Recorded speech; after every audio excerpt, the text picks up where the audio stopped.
लिखेंगे, लिखने का प्रतिबंध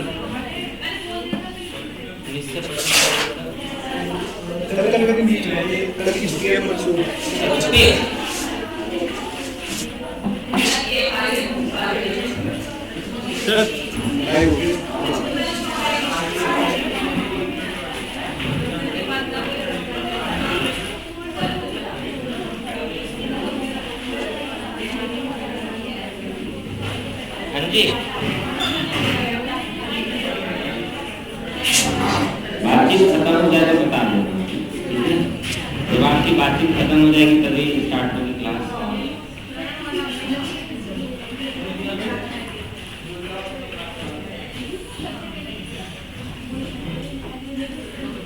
मैंने कहा कई बार आप लोगों से, आप लोग एक दूसरे का फोन नंबर ले लो और खाली समय का इस्तेमाल करो फोन करने के लिए, बात करने के लिए। कैसी हो रही है आप लोगों की प्रिपरेशन? बढ़िया हो रही है? सब कुछ ठीक ठाक चल रहा है? नहीं? क्यों? प्रॉपर वे में नहीं हो पा रही है? क्यों, क्या हो गया? पता नहीं, नींद आ रही है?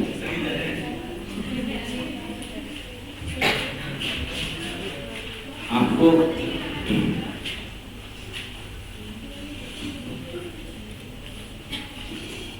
सिंसियरिटी ढूंढनी पड़ेगी, है ना? फोकस करना पड़ेगा। मैंने कुछ साथ दिया था आपको,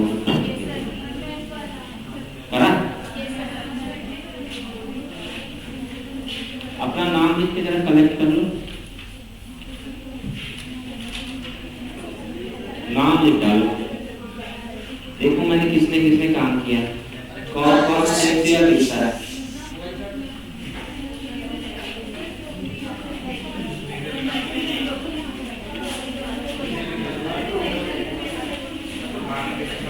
नाम लिख के कलेक्ट कर डालो।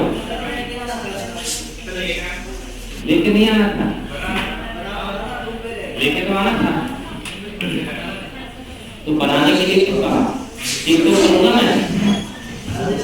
आपने क्या बनाया है कि है भाई, आपने दाल रोटी बना डाले उस पर।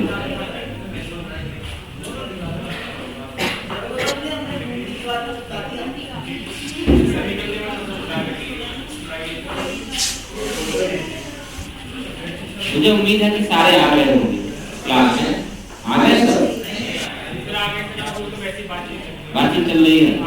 हाँ, वो बातचीत का सॉल्यूशन तो आएगा नहीं तुम्हें। चलो एक क्वेश्चन करते हैं हम सबसे पहले। Consider the following statement. निम्नलिखित कथनों, एक सेकंड तो हो गया।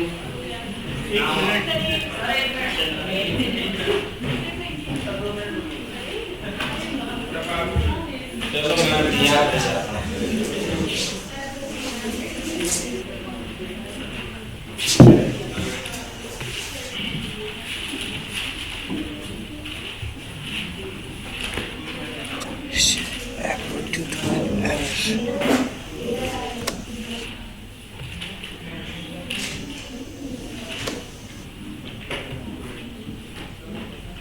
हो गया?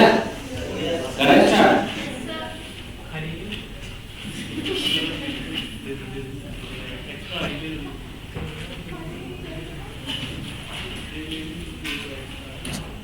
Consider the following statements. निम्नलिखित कथनों पर विचार करें।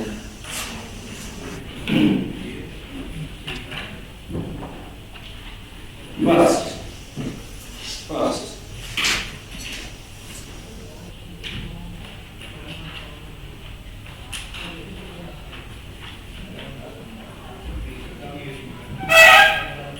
no temples as such have been found in Harappan civilization. No temples as such have been found in Harappan civilization. Harappa सभ्यता से मंदिर के साक्ष्य प्राप्त नहीं होते। फर्स्ट स्टेटमेंट है, हड़प्पा सभ्यता से मंदिर के साक्ष्य प्राप्त नहीं होते हैं।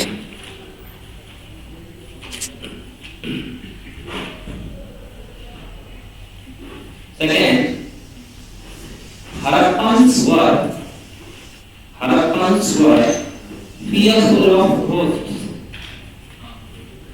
Fearful of ghosts.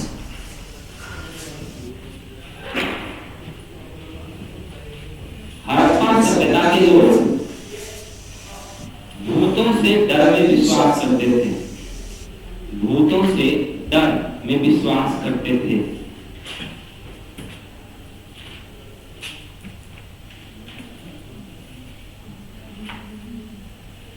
Third statement,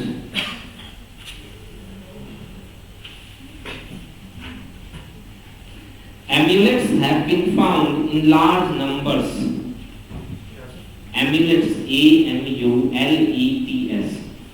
Amulets have been found in large numbers. बड़ी संख्या में ताबीजों के साक्ष्य प्राप्त होते हैं। बड़ी संख्या में ताबीजों के साक्ष्य प्राप्त होते हैं। एमिलेट्स ताबीज समझते हो ना? Choose correct statement. सत्य कथन का चयन करें। A1 and 2, A1 and 2, B2 and 3, C1 and 3, D1, 2 and 3।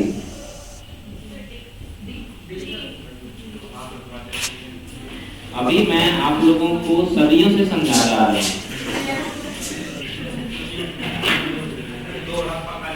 दस 20 साल तो हो ही गए। सही कहा है, 2 हड़प्पा काल।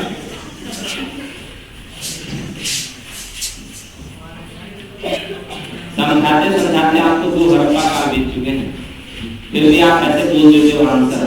क्या करूं मैं?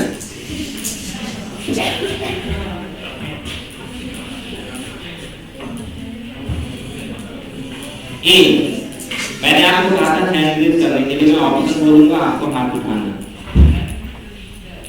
ए, बी, सी और डी।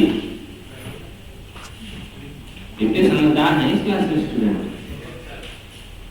रिजल्ट आएंगे सारे के सारे। इसमें छुट्टी नहीं हो।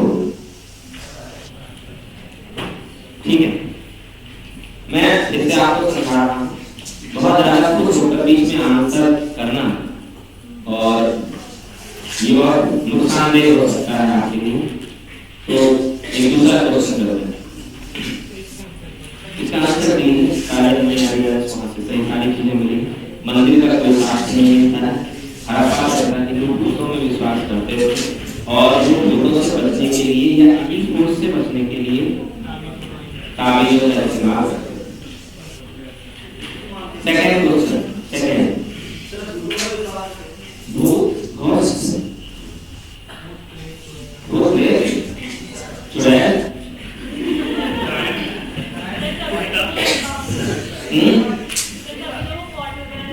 बिल्कुल बिल्कुल। आपने आपके पास कोई मैसेज नहीं पहुंचा क्या? आपके पास कोई मैसेज नहीं पहुंचा क्या? लड़के मड़के भूत बनते हैं और लड़कियां चुड़ैल की चुड़ैल रह जाती है। अरे नहीं, मजाक खाली बनाने वाली बात नहीं थी। इसको सीरियसली नहीं लेना है। मैं नहीं तो मेरे पास पहुंचे तो मैंने आपके साथ शेयर किया। आगे चलते हैं। चलो next, consider the following statements. निम्नलिखित कथनों पर विचार करें। बातचीत बंद कर दे आप लोग प्लीज।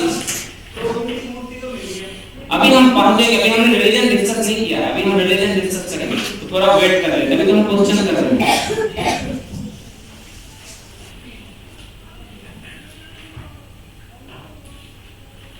कंसीडर द फॉलोइंग, निम्नलिखित कथनों पर विचार करें। First, Harappan used only rectangular seals. ये गलत है? ये क्वेश्चन गलत है?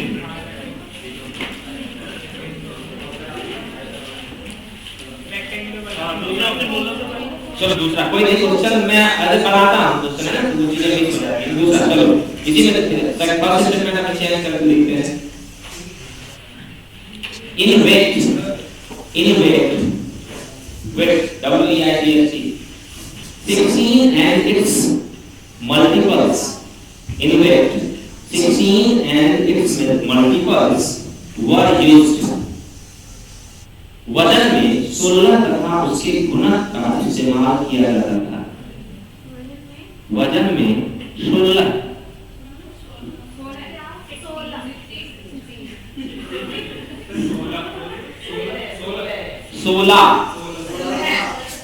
ऐसे समझ लो 16 और शबनम 16 तो 16 और उसके गुणक का इस्तेमाल किया जाता था अगर आप नहीं समझ पा रहे तो 16 समझ लो प्लीज 16 और उसके मल्टीपल 16 और उसके गुणक का इस्तेमाल किया जाता था second Harappan script was called Bostrom Mendel spelling बोलो क्या लिख लोगे आप B O U S T R O T H E N D O N हड़प्पाई लिपि भाव चित्रात्मक होती थी हड़प्पाई लिपि भाव चित्रात्मक होती थी third a scale have been found from Kalibangan से एक स्केल के साक्ष्य मिलते हैं स्केल जो ना पैमाना थैंक यू पैमाने के साक्ष्य मिलते हैं चूज करेक्ट स्टेटमेंट सत्य कथन का चयन करें फिर से वही से आंसर बना लेते हैं A1 and 2 B2 and 3 C1 and 3 and D1 2 and 3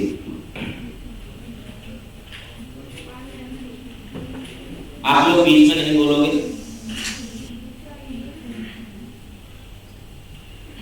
कर लिया ए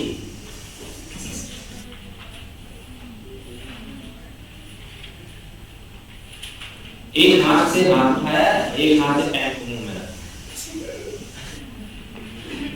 बी सी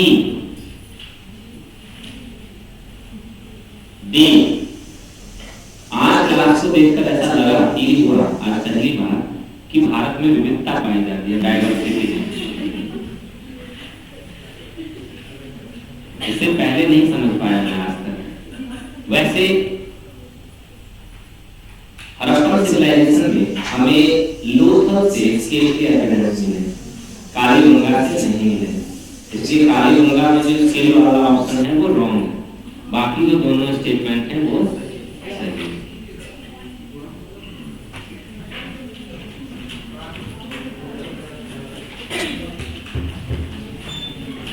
तो अब आ जाते हैं टॉपिक पे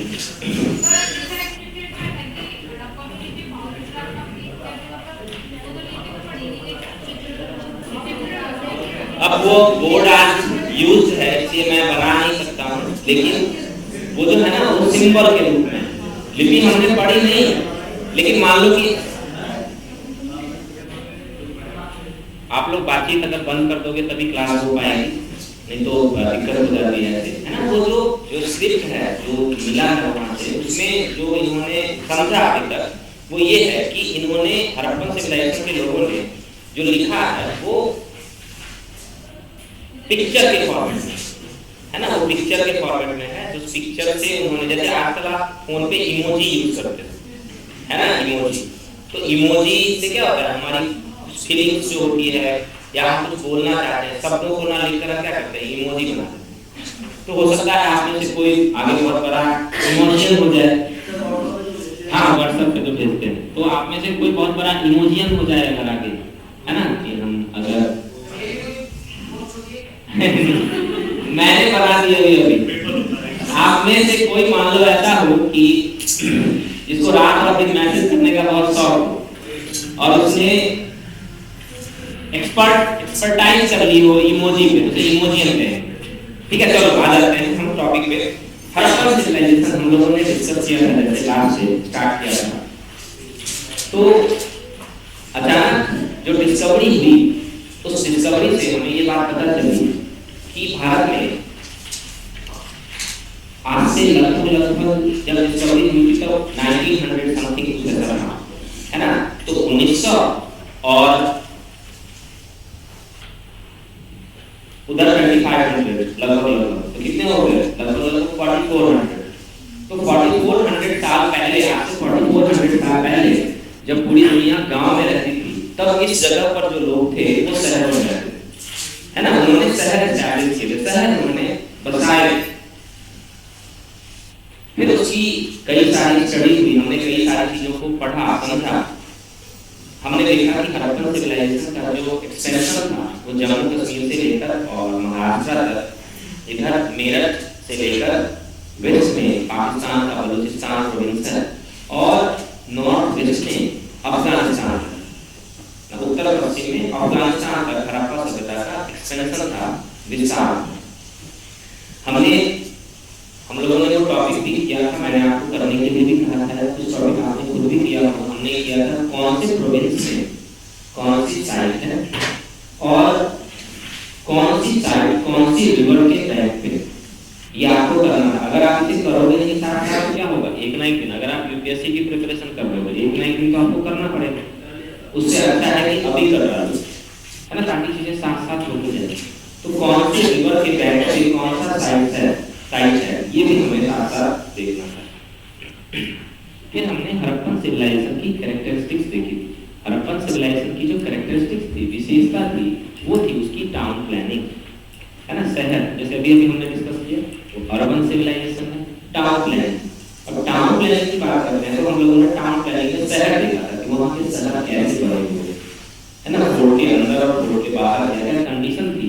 हमने इन सारी चीजों की यहाँ पर स्टडी करी थी। उसके बाद हमारा नेक्स्ट पार्ट जो था वो था पॉलिटिकल सिस्टम। हड़प्पा सभ्यता में पॉलिटिकल सिस्टम क्या है, पॉलिटिकल सिस्टम क्या है, हमने देखा था कि वहाँ पर जो नेचर था वो रिपब्लिक नेचर को छोड़ना सकता है, गणराज्य की, या तो हमारे पास गणराज्य है या फिर हमारे पास राजतंत्र के साथ नहीं मिले, वहाँ से एविडेंस नहीं मिले। सो हमने ये तुक्का लगाया, अनुमान किया, गेस किया कि वहाँ पर रिपब्लिक सिस्टम बना हुआ। इसके बाद हमने देखा कि हड़प्पन सिविलाइजेशन की रिचनेस जो है, उस रिचनेस का बेस क्या है, आधार क्या है। तो रिचनेस का जो बेस है, आधार है, वो है समृद्धि का जो आधार है वो है एग्रीकल्चर सरप्लस, उत्पादन अधिशेष। तो हम इकोनॉमी में आ जाते हैं यहाँ पर, और इकोनॉमी में जो हमने पहला पार्ट डिस्कस किया था वो एग्रीकल्चर। हमने इसी में देखा कि वो किस तरह की हल का उपयोग करते थे और किस तरह की चीजों को खेती करते थे, और प्रोडक्शन सरप्लस जो था, उत्पादन अधिशेष, खुद भी खा लेते थे, शहर के लोगों को भी खिला देते थे, और जो चीजें बच जाती थी उनको व्यापार में इस्तेमाल कर लेते थे। तो दूसरी इंपॉर्टेंट चीज हमारी हो जाएगी ट्रेड। लेकिन उससे पहले किन किन चीजों को वो नहीं खा रहे थे, वो किन किन चीजों की खेती उन्होंने नहीं करी थी। तो लाल मिर्च, ये हम समझ सकते हैं कि बाद में आया है, आलू, मक्का, ये सब मेज, ये सारी चीजें जो वो बाद में आई है, हड़प्पन सिविलाइजेशन में नहीं है। जो भारत में जो चीजें बहुत पहले से पाई जाती है, शुगर केन को ग्रोथ नहीं करते थे। बाकी हमारे पास वीट, बार्ली, चावल नहीं था, चावल के एविडेंस बहुत कम मिले, रेयर, और शुगर केन नहीं है हमारे पास। तो क्या है और क्या नहीं है ये जानना बहुत जरूरी है, कई बार इस तरह के क्वेश्चन एग्जाम में आ जाते हैं। नेक्स्ट पार्ट था हमारा एनिमल हस्बेंड्री, पशुपालन। एग्रीकल्चर जब भी हम समझेंगे तो वहां पर हमें ये जरूर याद रखना है कि एग्रीकल्चर जो है वो सरप्लस जनरेट कर रहा है, कृषि जो है वो अधिशेष ला रहा है ना, अधिशेष खाने के बाद बच जा रहा है, बहुत बड़ा पार्ट बच जा रहा है। हर एक शहर में हमें ग्रीनरीज एविडेंस मिलते हैं, है ना, ग्रीनरी जहां पर हम अनाज जमा करते थे, उसके ये पूछा जाए गिनती के एविडेंस कौन सा शहर ऐसा है जहां पर सबसे बड़ी गिनती के साक्ष्य मिले? मोहनजोदारो, है ना। मोहनजोदारो का जो अन्नागार है, हिंदी में उसे कहते हैं अन्नागार, वो सबसे बड़ा। एग्रीकल्चर के बाद दूसरा पार्ट हमारा वो था पशुपालन, एनिमल हस्बेंड्री। फिर से बोलूंगा कौन से एनिमल हमारे पास थे और कौन से एनिमल हमारे पास नहीं थे। छोटे से पार्ट में हमें ये कई बार हॉर्स की बात होती है, घोड़ों को, है ना। घोड़ों को फिर एक बार रिलेट किया जाता है। घोड़े जो होते हैं वो एग्रेसिव होते हैं, आक्रामक होते हैं, है ना। वो लड़ाई में ज्यादा इस्तेमाल किए जाते हैं। तो चूंकि वो हमारा मार्केट सिस्टम नहीं है, इसलिए हमें घोड़ों की नीड नहीं है। ये रीजन हमारे पास घोड़ों के एविडेंस नहीं मिलेंगे। लेकिन उन्हें ट्रांसपोर्टेशन तो करना है। ट्रांसपोर्टेशन में वो क्या करते हैं? ट्रांसपोर्टेशन में वो बैल का ऑक्सन इस्तेमाल करते हैं। तो यहाँ पर बैल बहुत इंपॉर्टेंट है। बैल के साथ साथ हमने देखा कि गाय के एविडेंस हमें वहाँ से बहुत नहीं मिले, बिल्कुल रेयरस्ट हैं वो। कहीं कहीं एक जगह से वो भी गाय के नहीं मिलते हैं। अभी नई डिस्कवरी ऐसी हुई है जिसमें ये दूध और उससे बनी हुई चीजों के हमें एविडेंस मिले। कौन सा जानवर है, कौन सा जानवर नहीं है, ये हमारे लिए इंपॉर्टेंट है। तीसरी जो चीज है वो है इंडस्ट्री। इंडस्ट्री में हमने देखा कि यहाँ की जो क्या क्या इंडस्ट्री है, जैसे हमने कपड़े बनाए हैं, हमारे पास कॉपर से रिलेटेड इंडस्ट्री है, हमारे पास ब्रॉन्ज से रिलेटेड इंडस्ट्री है, कांसा, तांबा, हमने पत्थर पे काम किया है, हमने मिट्टी की मूर्तियां बनाई हैं, मिट्टी की मूर्तियां हमने बनाई हैं, हमने सील्स बनाए हैं, मुहर, है ना, हमने सील्स बनाए हैं, हमने बर्तन बनाए हैं। तो बर्तन हमने शायद लास्ट डिस्कस किया था कि बर्तन जो हमारे ब्लैक एंड रेड यूटेंसिल हमने यूज किया है वो बहुत ज्यादा शाइनी, है ना, वो बहुत ज्यादा चमकीले होते थे। तो इंडस्ट्री में हमने देखा है, हमारे पास इंडस्ट्री में और क्या है, हमारे पास गोल्ड स्मिथ है, हम गोल्ड यूज कर रहे हैं, हम सिल्वर यूज कर रहे हैं। हड़प्पा से हमें आने का साक्ष्य मिलता है ना। इसका मतलब है कि हम आईना, मतलब शीशे का वर्क भी वहाँ पर है ना, आईना का हम इस्तेमाल करते हैं। तो इंडस्ट्री में बहुत सारी चीजें, कई सारी चीजें हैं इंडस्ट्री में। इंडस्ट्री में हाँ जी, वो सारी चीजें भी हैं, अभी हम डिस्कस करेंगे, इन चीजों के बारे में भी डिस्कस करेंगे। कई सारी चीजें, लिपस्टिक के भी साक्ष्य मिले हैं, है ना, रेजर के भी साक्ष्य मिले, इन सारी चीजों के साक्ष्य मिले। ये हम अलग से एक पार्ट में देख लेंगे कि वहाँ से क्या क्या चीजों के हमें एविडेंस मिलते हैं। अभी हम कुछ चीजों को इंडस्ट्री में, कुछ चीजों को हम कर लेते हैं जो बहुत इंपॉर्टेंट पहले आते हैं पार्ट से हम इंडस्ट्री में लिखते हैं। सील्स, सील्स, हड़प्पा सिविलाइजेशन के जो लोग थे वो 4 तरह की मुहर का इस्तेमाल करते थे। सिलिंड्रिकल, बेलनाकार, सर्कुलर, गोलाकार, रेक्टेंगुलर, आयताकार, एंड स्क्वायर, वर्गाकार। बेलनाकार, गोलाकार, आयताकार एंड वर्गाकार, ये 4 तरह के सील का इस्तेमाल करते थे। इसमें जो सबसे ज्यादा मिले वो रेक्टेंगुलर मिले, यानी ये यूपीएससी का क्वेश्चन भी है। आयताकार जो मुहर होगी है वो सबसे ज्यादा मिली है।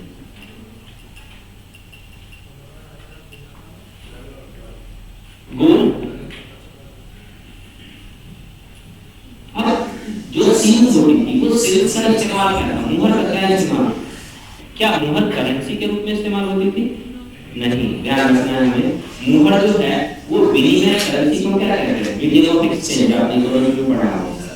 तो हम विनिमय के माध्यम के रूप में करेंसी की तरह मुहर का इस्तेमाल नहीं करते थे।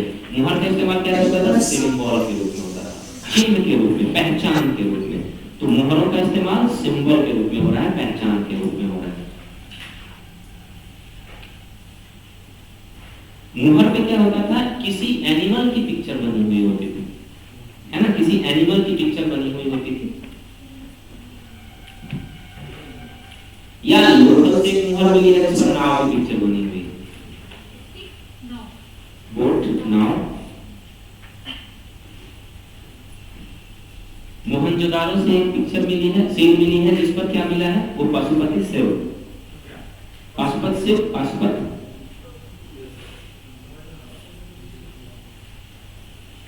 एक पर्सन है जो मेडिटेशन की फॉर्मेट में गेस्चर में बैठे हुए हैं ना, ध्यान की मुद्रा में बैठे हुए हैं, तो उनको परस्पर सिर से जोड़ा गया है, रिलेट किया गया है। और हमने क्या किया, तो गेस ही करने हैं, हमारे पास कोई इंफॉर्मेशन तो है ना, तो क्या करें, गेस करें।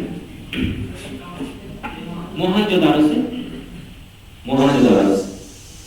तो हमें समझना है, आप तीन हमारे पास है, मुहर हमारे पास है, मुहर का इस्तेमाल हमने कैसे किया, पहचान के लिए।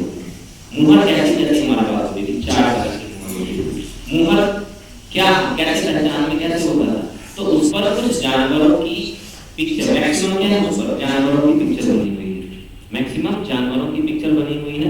किसी पे एडिशनल पिक्चर्स हैं, जैसे लोथल से आपने देखा कि मिला है हमें बोर्ड की पिक्चर मिली है, या मोहनजोदाड़ो से हमें जो मिला है वो पशुपत की पिक्चर बनी हुई है। तो ऐसी कुछ मैक्सिमम क्या है, एनिमल की पिक्चर। इसके अलावा सीन्स जो है उस पर हड़प्पा स्क्रिप्ट मिलते हैं, हड़प्पा स्क्रिप्ट, हड़प्पाई लिपि, हड़प्पाई लिपि। एक सिंह वाले जानवर की भी मिले है ना। तो जानवर अभी आपने जानवरों के, तो मैंने बता ही दिया आपको, जानवरों के मैक्सिमम जानवरों के साक्ष्य मिलते हैं। उससे अलग से क्या है, हड़प्पा से एक मुहर, और एक मोहनजोदाड़ो से, पासवर्ड से, और लोथल से एक नाम। इसमें क्या है, इसके अलावा कुछ लिखा गया है ना, स्क्रिप्ट है, हड़प्पन स्क्रिप्ट मिले हैं। लेकिन एक चीज बहुत इंपॉर्टेंट है जो हमें समझना है कि हड़प्पन स्क्रिप्ट में ज्यादा एविडेंस नहीं मिलता है। एक सिल पर एक लाइन, दो लाइन, तीन लाइन से ज्यादा नहीं है ना। हड़प्पन जो स्क्रिप्ट है उस पर 3 लाइन लिखी गई है, सिर्फ 3 line, maximum 3 lines.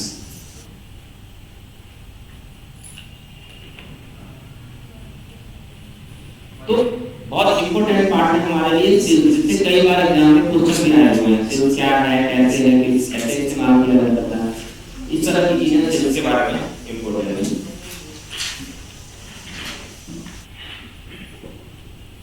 Next one हमारे पास है टेराकोटा फिगरिंग्स। इसे कहते हैं मिट्टी की मूर्तियां, या इसे हम कहते हैं मृत मूर्तियां, टेराकोटा फिगरिंग्स। लिख लो इंग्लिश में, टेराकोटा, TERRACOTA, टेराकोटा फिगरिंग्स, FIGURENES, फिगरिंग्स। मिट्टी की मूर्तियां, मृत मूर्तियां। लेकिन यहाँ पर टेराकोटा फिगरिंग्स थोड़ा यूज कर रहे हैं।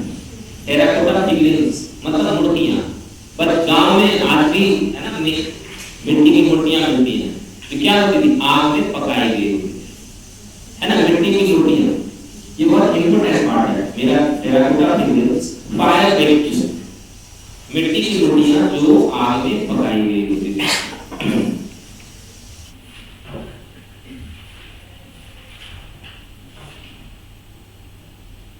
अब देखो एक चीज समझना है हमें, मैप होता तो मैं आपको, ये बोर्ड होता तो मैं आपको बता देता। टेराकोटा फिगरिंग्स को 2 पार्ट में डिवाइड कर लेते हैं, है ना, 2 पार्ट। तो एक है ह्यूमन और दूसरा है एनिमल एंड बर्ड्स। ह्यूमन मानव मूर्तियां और जानवर और पक्षियों की मूर्तियां। मानव और जानवर, एक तरफ मानव और जानवर और पक्षियों की मूर्तियां। तो humans and birds and animals मतलब मूर्तियां। गांव में आप में से कोई अगर गांव से रिलेटेड होंगे आप में से, तो आपको पता होगा मिट्टी की मूर्तियां खेलने के लिए इस्तेमाल करी जाती है ना, खेलने के लिए इस्तेमाल करी जाती है।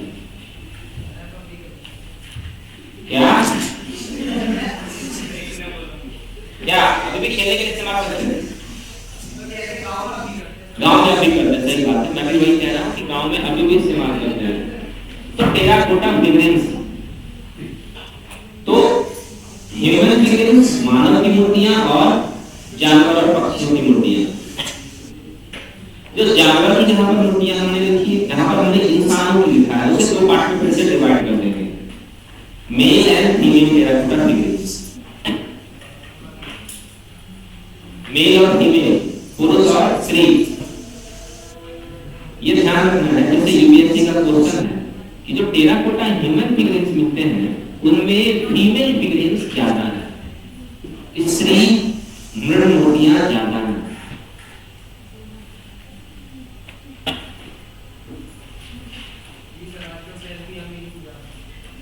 हाँ सही कह रहे हैं। और दूसरा क्या है हमारा animal and birds, animal and birds, तो उसमें एनिमल ज्यादा है, बर्ड्स कम है।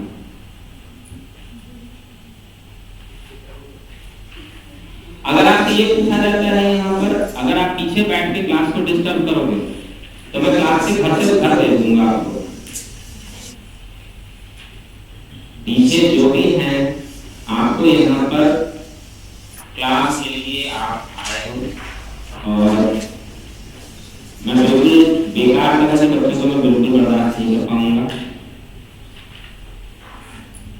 तो प्लीज मैं आपसे रिक्वेस्ट कर रहा हूँ, क्लास को पढ़ने के लिए ही इस्तेमाल करते हैं, बाकी काम करने के लिए आप क्लास के बाद फ्री होते हैं, है ना। तो आप बाकी सारी एक्टिविटीज, फोन चलाना, गप्पे मारना या और भी कोई एक्टिविटी है उसे क्लास के बाहर प्लीज करो, है तो ज्यादा अच्छा रहेगा। अगर आपको मुख्यमंत्री जी ने ये फ्री क्लास उपलब्ध कराई है तो प्लीज उसका सही तरीके से इस्तेमाल करें। मुझे पता है फ्री चीजों की कदर नहीं होती है ना, शायद आपको नहीं पता है। अगर आपको कोई चीज फ्री में मिले तो उनकी हमें कदर नहीं होती, तो इसलिए अच्छी चीजों की कदर करना सीखो।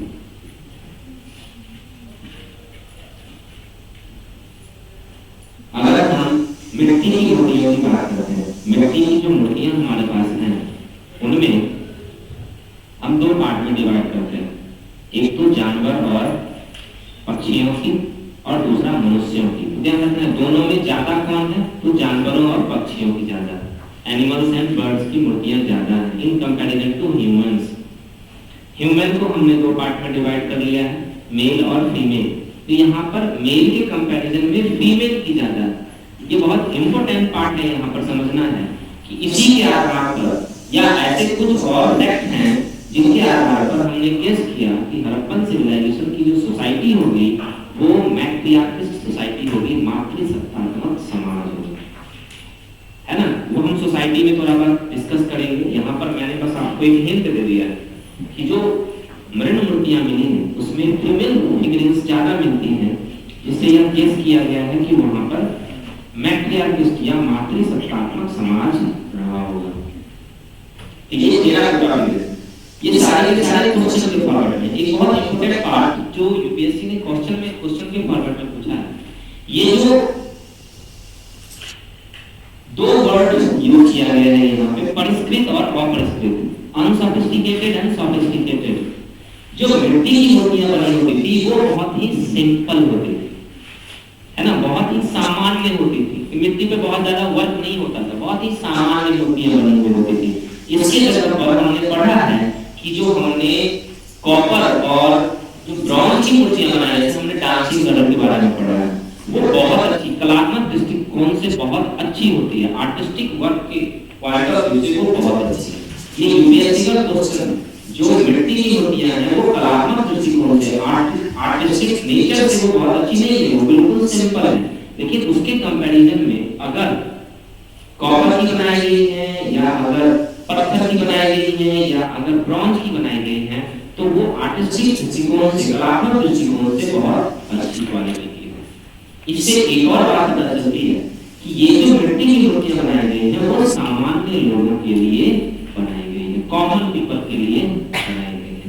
आज भी गरीब जो अमीर लोग होते हैं वो घर में इंटीरियर डिजाइनिंग करते हैं, लेकिन जो बेचारे गरीब लोग होते हैं वो क्या करते हैं, ऐसी चीजों से उन्हें काम चलाना पड़ता है ना। मिट्टी की ऐसी मूर्तियां इस तरह की गांव में, हमारे गरीबी तो बहुत ज्यादा है आपके अंदर, है कि नहीं।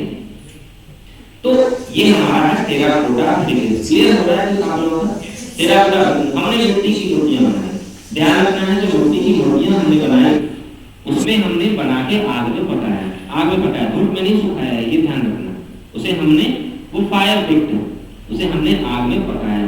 किस किस चीज की मूर्तियां बनाई, ह्यूमन की बनाई और एनिमल और बर्ड्स की बनाई। जो ह्यूमन की बनाई उसमें हमने मेल और फीमेल दोनों की बनाई, और उधर एनिमल जानवर और बर्ड्स हमारे पास।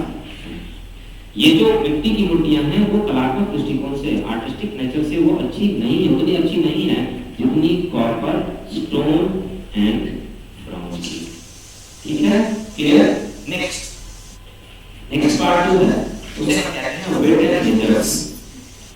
Mark weight and measures.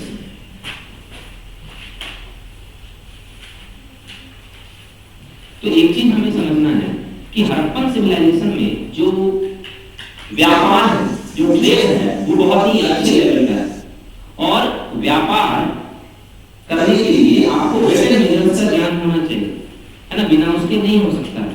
तो इसका मतलब है कि हड़प्पन सिविलाइजेशन के जो लोग थे वो अरिथमेटिक जो अंक है उनको अंकों के बारे में अच्छी जानकारी थी। हड़प्पा सभ्यता के लोग वेल नोन थे किसमें? अरिथमेटिक में, अंकों के बारे में उनके पास अच्छी जानकारी थी। नेक्स्ट, वो डेसिमल सिस्टम से वेल नोन थे, उन्हें दशमलव प्रणाली के बारे में ज्ञान था। अरिथमेटिक, दशमलव प्रणाली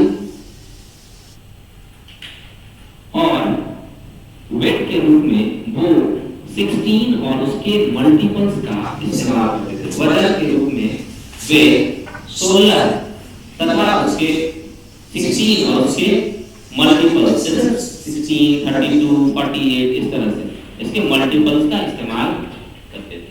वेट एंड मेजर्स। इसके अलावा लोथल से हमें स्केल के एविडेंस मिले हैं। लोथल से हमें पैमाने का साक्ष्य मिलता है।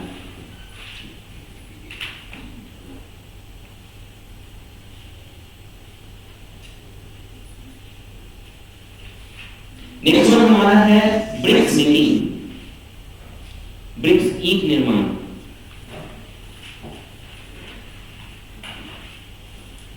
हड़प्पन सिविलाइजेशन में हमें 3 तरह की ईंटें मिली हैं। एक तो कच्ची, दूसरी धूप में सुखाई गई, ये हमने पहले भी डिस्कस किया, और तीसरी आग में पकाई गई। 3 तरह की ब्रिक्स के हमें एविडेंस मिलते हैं। ब्रिक्स का जो मेजरमेंट है, माप है, वो 4:2:1 है ना। ईंटों की जो माप होती थी वो 4:2:1 के रेशियो में होती थी।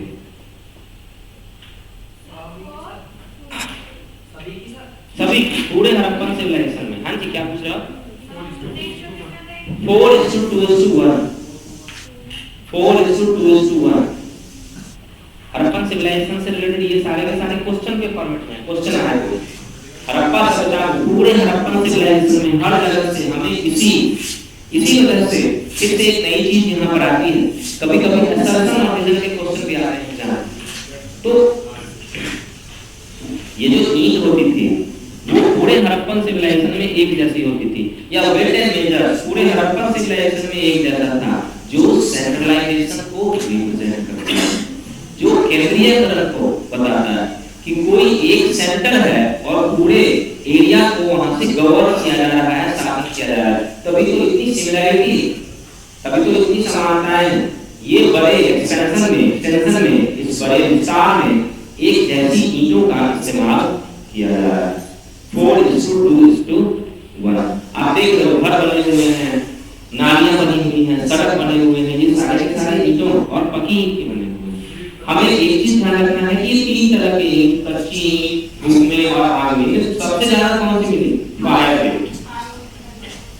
सबसे ज्यादा जो ब्रिक्स में मिली है वो फायर ब्रिक्स, आग में पकाई गई के साथ से मिली है। नेक्स्ट वन जो है वो है यूटेंसिल मेकिंग, बर्तन निर्माण।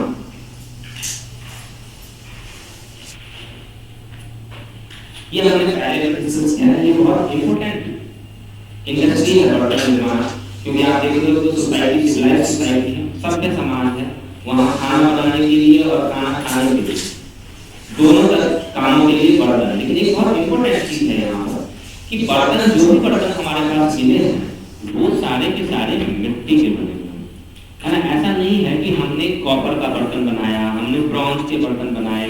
कॉपर और ब्रॉन्ज के बर्तन, यूटेंसिल के हमें एविडेंस नहीं मिलते हैं। बर्तन मिट्टी के बने हुए, बर्तन है हमारे वो फायर बेक्ड, आग में पकाए गए बर्तन, और black and red colour, black and red colour, और बहुत ज्यादा शाइनी है, चमकीले।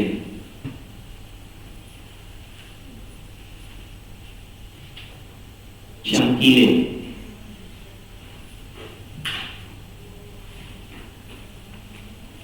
नेक्स्ट वन जो है हमारा वो है स्क्रिप्ट, लिपि। स्क्रिप्ट, लिपि।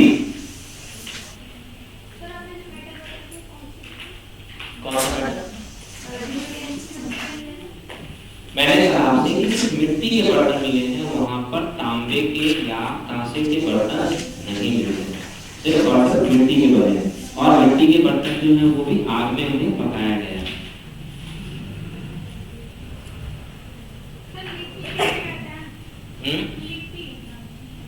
लिखने के लिए हम एक खास तरीके का इस्तेमाल करते हैं, उसे हम लिपि। अभी लिपि पे आएंगे, अभी हम पहुंचेंगे लिपि पे, लिपि पे आ रहे हैं, अभी स्क्रिप्ट में पहुंच रहे हैं। एक्चुअली क्या है कि आप ऐसे एग्जांपल के रूप में समझो आप इसे, तो हम या तो राइट से लेफ्ट लिखते हैं या लेफ्ट से राइट लिखते हैं, है ना। ये लिखने का एक मेथड होता है जिसे हम कहते हैं स्क्रिप्ट, ये लिपि होती है। लिपि क्या है? लिखने का एक मेथड, एक माध्यम, इधर राइट टू लेफ्ट और लेफ्ट टू राइट। जैसे कि ब्राह्मी स्क्रिप्ट, लिपि, ब्राह्मी लिपि। ब्राह्मी लिपि हम क्या करते हैं? बाएं से दाएं ऐसे लिखते हैं। लिखने का तरीका, लिखने का माध्यम, है ना। उसके अंदर हमने ज्योग्राफिकल आधार पे अलग अलग जैसी हमारी पहचान है, उसके हिसाब से हमने एक माध्यम, बातचीत का एक माध्यम डेवलप किया, है ना। लिपि क्या है? सिंपल एक लिखने का माध्यम, मीडियम। लेकिन लिपि के अंदर कई सारी भाषाएं होती हैं, लैंग्वेजेस होती है। लैंग्वेज क्या है? लैंग्वेज दो लोगों के बीच में संचार का एक रूप है, फॉर्म, है ना। कम्युनिकेशन का एक फॉर्म दो लोगों के बीच। तो दो लोगों के बीच में कम्युनिकेशन का जो फॉर्म है वो ज्योग्राफिकल बेस्ड है। पूरी दुनिया में कितनी सारी भाषाएं बोली जाती है ना। लेकिन स्क्रिप्ट जो है वो वही दो है, या तो लेफ्ट से राइट या राइट से लेफ्ट, है ना। भाषाएं अलग अलग बहुत सारी हो सकती है। लिपि के अंदर भाषाएं क्या है? संचार का एक माध्यम है। स्क्रिप्ट संचार का माध्यम नहीं है। स्क्रिप्ट लिखने का एक मेथड, तरीका, लिखने का एक तरीका। ये छोटा सा डिफरेंस है। स्क्रिप्ट, लिपि लिखने का एक तरीका है, राइट से लेफ्ट और लेफ्ट से राइट हो सकता है। आपने ऐसे लिखते हुए नहीं देखा होगा, ऐसे ऊपर से। कभी-कभी ऐसे हो जाता है, चाइनीज वाले भी ऊपर से लिखते हैं। हाँ, कुछ ऐसे लोग हैं बकलोल टाइप से जो इस अलग ही चीज डेवलप कर देते हैं, लेकिन बहुत रेयर है। मैक्सिमम जो है राइट टू लेफ्ट है और लेफ्ट टू राइट, मैक्सिमम ऐसा है। ये स्क्रिप्ट हो जाती है। और अगर ऊपर से नीचे होगा तो भी हम एक मीडियम मान लेंगे, तरीका, मेथड है। और भाषा क्या हो जाती है? संचार का माध्यम। दो लोगों या दो से ज्यादा लोगों के बीच में या एक ग्रुप में क्या है? संचार का जो माध्यम है, कम्युनिकेशन का medium of communication is language, भाषा। तो अल्फाबेट की शेप को लिपि में मानेंगे? अल्फाबेट के जो शेप होते हैं उन्हें हम किस में मानेंगे? बताओ जरा, सोच के लिपि मानेंगे, उसे भाषा नहीं मानेंगे, क्योंकि वो मिलकर भाषा बनती है ना। उसे हम स्क्रिप्ट मानेंगे। तो यहाँ पर जो हड़प्पन सिविलाइजेशन में है उसमें लिपि, जो स्क्रिप्ट की बात करते हैं, वो अलग ही लिपि है ना, अलग ही स्क्रिप्ट है। लेकिन मीडियम का माध्यम क्या है? लेफ्ट से राइट। लेकिन समझना है, यूपीएससी का क्वेश्चन है। इसमें क्या है ना, हड़प्पन सिविलाइजेशन वाले लोगों ने कैसे लिखा है? एक बार लेफ्ट टू राइट है ना, और फिर ऐसे, मतलब ऐसे हम कैसे लिखते हैं? ऐसे लिखते हैं, फिर यहाँ से स्टार्ट करते हैं, ये करते हैं। लेकिन हड़प्पन सभ्यता वालों कैसे लिखा? ऐसे लिखा, ऐसे लिखा, ऐसे। आप सोचोगे, आप पता कैसे चलेगा कि उन्होंने ऐसे लिखा और ऐसे लिखा? तो मान लो ऐसे लिखा और यहाँ से पूरी, मान लो एक हमारी एक सील उससे सिल को पूरा भर दिया उन्होंने एस। उसके बाद इधर उन्होंने 2 लाइन लिख दी, 2 वर्ड, 2 सिंबल इन्होंने डाल दिए। इसका मतलब वही हो जाएगा ना, हमने यहाँ से यहाँ लिखा, फिर यहाँ से यहाँ लिखा, है ना। तो ये जो मेथड है, लिखने का जो मेथड है वो भाषा नहीं है, वो है ना। हम अभी तक हमने इसे भाषा के रूप में रिप्रेजेंट नहीं किया, वो स्क्रिप्ट है, लिपि है। हमने उसे क्या कहा, बोस्ट्रोफेंडन। ये जो लिखने का मेथड है ना, लिखने का जो माध्यम है, जो from left to right and then right to left, बाएं से दाएं और फिर दाएं से बाएं, ये जो लिखने का तरीका है इसे हम कहते हैं बोस्ट्रोफेंडन। इसे हिंदी और इंग्लिश दोनों में बोस्ट्रोफेंडन वर्ड यूज कर लेना है हमें, हिंदी और इंग्लिश दोनों में बोस्ट्रोफेंडन, B-O-U-S-T-R-O B-O-U-S-T-R-O-P-H-E-N-D-O-N Fenton, P-H-E-N बोस्ट्रोफेंडन। बोस्ट्रोफेंडन क्या है, लिखने का मेथड है जो हमने from left to right and then right to left and then left to right ऐसे हमने जो लिखा है, ये लिखने का मेथड है, उसे हमने कहा बोस्ट्रोफेंडन। ये यूपीएससी में पूछ सकती है। अब इस बोस्ट्रोफेंडन के अंदर क्या है, बोस्ट्रोफेंडन मतलब ये लिखने का मेथड है, हमने ऐसे लिखा। इसके अंदर जो हमने एक-एक डिजिट को पढ़ा, जब हमने एक-एक डिजिट को पढ़ा, पढ़ने की कोशिश करी हमने, तो हम तो पढ़ पाए नहीं, आज तक नहीं पढ़ पाए ना हमसे, लेकिन हमने समझने की कोशिश करी क्या हो सकता है। तो हमने देखा कि हर एक जो वर्ड है, जो हर एक वर्ड नहीं कह सकते हैं, डिजिट जो है या हर एक जो लेटर है, वो हर एक लेटर एक सिंबल के रूप में, चिन्ह के रूप में है ना। हर एक लेटर एक सिंबल के रूप में है, एक चिन्ह के रूप में है, जिसे हम कहते हैं पिक्टोग्राफिक। हिंदी में कहते हैं भाव चित्रात्मक, है ना, पिक्टोग्राफिक या भाव चित्रात्मक। हर एक लेटर अलग सिंबल की तरह, एक सिंबल की तरह। तो ये जो सिंबल है, ये जो लिखने का ये माध्यम है, जो हमने चीजों को सिंबल के रूप में रिप्रेजेंट किया, चीजों को हमने जो सिंबल के रूप में रिप्रेजेंट किया, ऐसे अगर हम किसी का मैसेज देख के हम हंस रहे हैं तो हमने आई एम लाफिंग, मैं हंस रहा हूं, या वी आर लाफिंग, हम हंस रहे हैं, इस जगह पर हमने क्या किया, हंसने वाली एक इमोजी बनाया, है ना। ये जो इमोजी होगी वो क्या होगा, हमारी हंसी को रिप्रेजेंट कर रहा है। तो इसे हम क्या कहेंगे, पिक्टोग्राफिक। इसे हम कहेंगे भाव चित्रात्मक। मतलब हमने क्या किया, अपने भाव को चित्र के माध्यम से रिप्रेजेंट किया, अभिव्यक्त किया। तो दो चीजें यहाँ पर हमें समझना है। हरप्पन स्क्रिप्ट क्या है, बोस्ट्रोफेंडन स्क्रिप्ट है, मतलब लिखने का माध्यम लेफ्ट से राइट, राइट से लेफ्ट। इस बोस्ट्रोफेंडन स्क्रिप्ट के अंदर जो हर एक लेटर्स हैं वो एक सिंबल को रिप्रेजेंट करते हैं, एक चिन्ह को बताते हैं। लेफ्ट, पहले लेफ्ट टू राइट, पहले ऐसे, पहले लेफ्ट टू राइट, फिर ऐसे।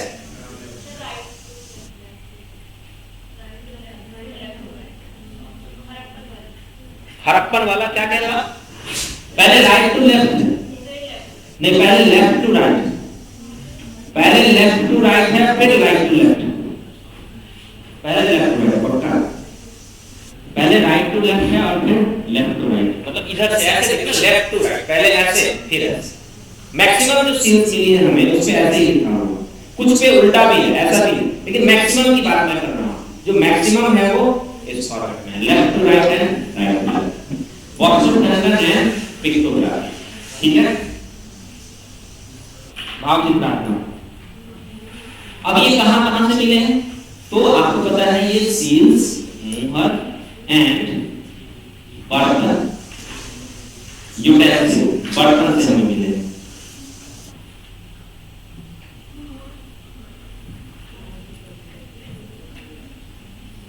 सील्स है पॉटरी, बर्तन।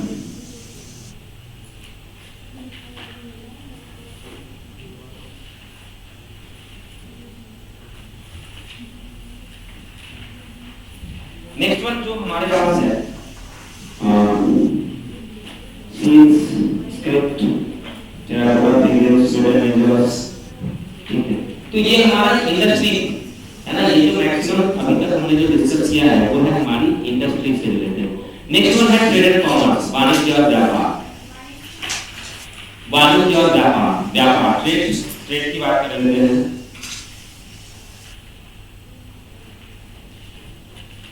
देखो हड़प्पन सिविलाइजेशन के जो ट्रेड की बात अगर करेंगे तो उसे हम दो पार्ट में डिवाइड करेंगे।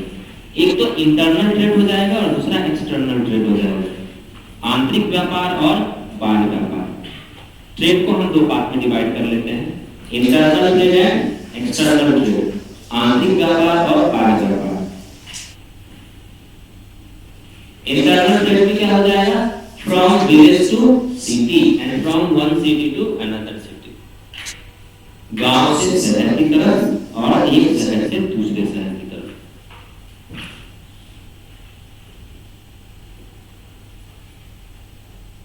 गांव से शहर की तरफ और एक शहर से दूसरे शहर की तरफ। अब गांव से शहर की तरफ हम क्या ले जाते थे? गांव में जो प्रोडक्शन होता है ना, जो गांव में प्रोडक्शन होता था, फूड ग्रेन्स का जो प्रोडक्शन होता था, वो हम यहाँ से शहर की तरफ ले जाते थे और वहां से हम उसे सेल करके दूसरी चीज ले आते थे। एक शहर से दूसरे शहर में ले आते थे, एक सिविलाइजेशन से दूसरे सिविलाइजेशन की तरफ। हड़प्पन सिविलाइजेशन का व्यापार मेसोपोटामिया से या अलग अलग जगहों से। देखो कई सारी चीजें जो हैं वो ऐसे लगती है जैसे कि हमें मिसगाइड करती है और बड़ा कंफ्यूजन सी क्रिएट करती है। जैसे हड़प्पा सभ्यता वाले जो थे उनका व्यापार कई बार हमें कंफ्यूजन क्रिएट कर देती है। कई बार ऐसी चीजें होती है जो हमारे दिमाग में खुद ही कंफ्यूजन, जब हमने उस चीज को पढ़ा ही नहीं यहाँ पर तो कंफ्यूजन क्रिएट होनी स्वाभाविक है ना। जैसे कि हड़प्पा सभ्यता वालों का व्यापार जो है वो राजस्थान में एक जगह है खेतरी, है ना, राजस्थान में एक जगह है खेतरी। तो खेतरी से वो कॉपर बनाते, खेतरी है ना, वहां से वो कॉपर बनाते। तो कभी एज स्टूडेंट जब सोचने के लिए बैठूं तो पता चलेगा अबे कालीबंगा और खेतरी के बीच में डिस्टेंस कितना है ना। तो वो एक्सटर्नल ट्रेड में कैसे आ जाए? तो खेतरी की बात करते हैं हम अगर, तो खेतरी को हमने मान लिया ये कि खेतरी जो है वो हड़प्पन सिविलाइजेशन का पार्ट नहीं है, क्योंकि खेतरी से हमें हड़प्पन सिविलाइजेशन जैसी कोई कैरेक्टरिस्टिक्स नहीं मिलती है, कोई विशेषता नहीं मिली। वहां से जो कैरेक्टरिस्टिक्स हमें मिली है वो कॉपर एज वाली है ना, ताम्र पाषाण कालीन वाली, वहां से जो विशेषता मिली।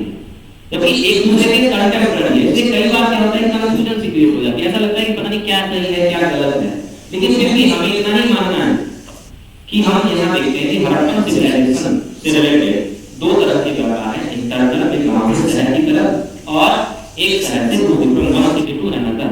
एक्सटर्नल में एक्सटर्नल की बात करें तो देखो आप एक्सटर्नल की बात करते हैं तो हड़प्पन सिविलाइजेशन वाले लोग जो हैं वो कहां-कहां से सामान मंगाते हैं। तो कुछ पॉइंट्स इंपॉर्टेंट है यहाँ पर जिसे हम लिख लेते हैं।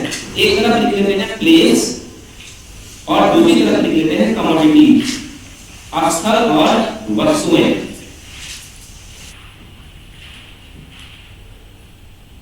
स्थल और वस्तुएं, आयातित वस्तुएं।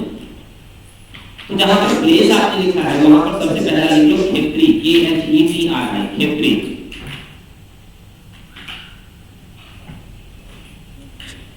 खेतरी के सामने आप अभी हमने डिस्कस किया कॉपर।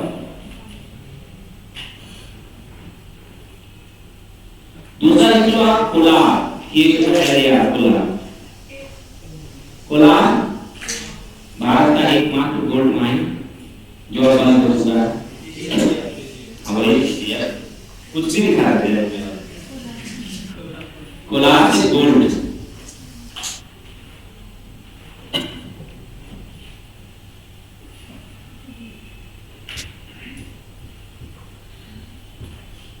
सेंट्रल एशिया में, मध्य एशिया में एक जगह है बदख्शां, है ना, BA हिंदी लिख नहीं पाऊंगा तो आप इंग्लिश में लिख लो, BADAKSHAN, BADAKSHAN, बदख्शां, हिंदी में बदख्शां कहते हैं। बदख्शां सेंट्रल एशिया में, यहाँ से क्या बनाते थे? एक खास तरह का प्रेशियस स्टोन बनाते थे, कीमती पत्थर बनाते थे जिसे कहते थे lapis lazuli. Lapis LAPIS, lapis lazuli, LAZULI, lapis lazuli, LAZULI, lapis lazuli.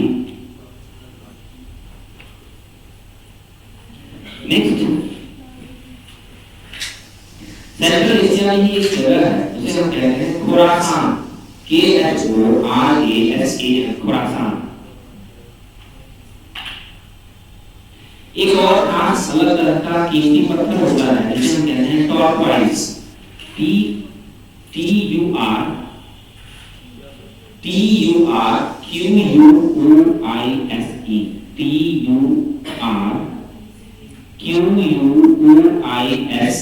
मतलब ये जो कुछ खास तरह के जो स्टोन है ये भारत में नहीं मिले। इसके बाद में जब हमने स्टडी किया तो हमें पता चला कि इसके जो इस तरह की चीजें हैं वो इन जगहों पे मिली है बहुत ज्यादा, तो हमने माना कि वो वहीं से इंपोर्ट करते हो। पन्ना, हाँ पन्ना आप कह सकते हैं। नेक्स्ट वन आप देखो यहाँ पर मेसोपोटामिया। मेसोपोटामिया से हमने क्या मंगाया है?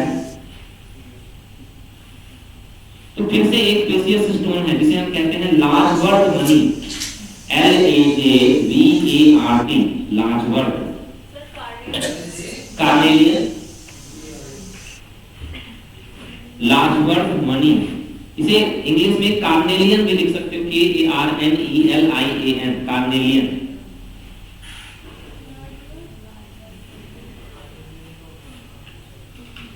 अफगानिस्तान से हमने क्या मंगाया है? अफगानिस्तान से हमने मंगाया है ग्लास। अफगानिस्तान एंड ईरान लिख लेना, अफगानिस्तान एंड पर्सिया, ग्लास। और कॉमा डाल के लिख लेना सिल्वर, चांदी।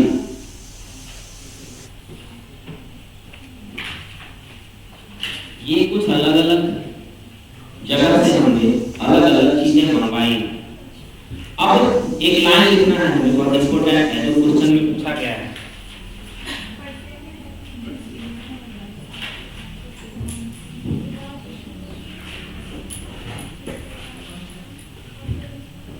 In Mesopotamian archives, of 2350 BC, in Mesopotamian archives of 2350 BC, comma, trade relationship with Dilmun, DILMAN, comma, Makan, MAKAN, Makan, and Meluha, MELUHA, Meluha, have been discussed. 350 ईस्वी के मेसोपोटामियाई अभिलेखों से 350 ईस्वी के मेसोपोटामियाई अभिलेखों से दिलमन, माकन तथा मेलुहा से व्यापार के साक्ष्य प्राप्त हुए हैं। मेसोपोटामियाई अभिलेख 350 ईस्वी के मेसोपोटामियाई अभिलेख से दिलमन, माकन तथा मेलुहा से व्यापार के साक्ष्य मिलते हैं।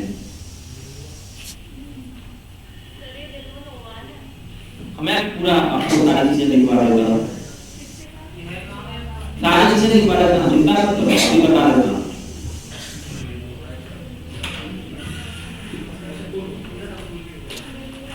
ये जो दिलमन और माकन है, यूपीएससी ने एक बार क्वेश्चन पूछा है, एग्जैक्ट लोकेशन अगर आप पूछोगे वो नहीं है, एग्जैक्ट लोकेशन नहीं है। 350 ईस्वी हिसाब लो, ईस्वी समझ पा रहे? हाँ हिसाब लो करो, 350 हिसाब लो।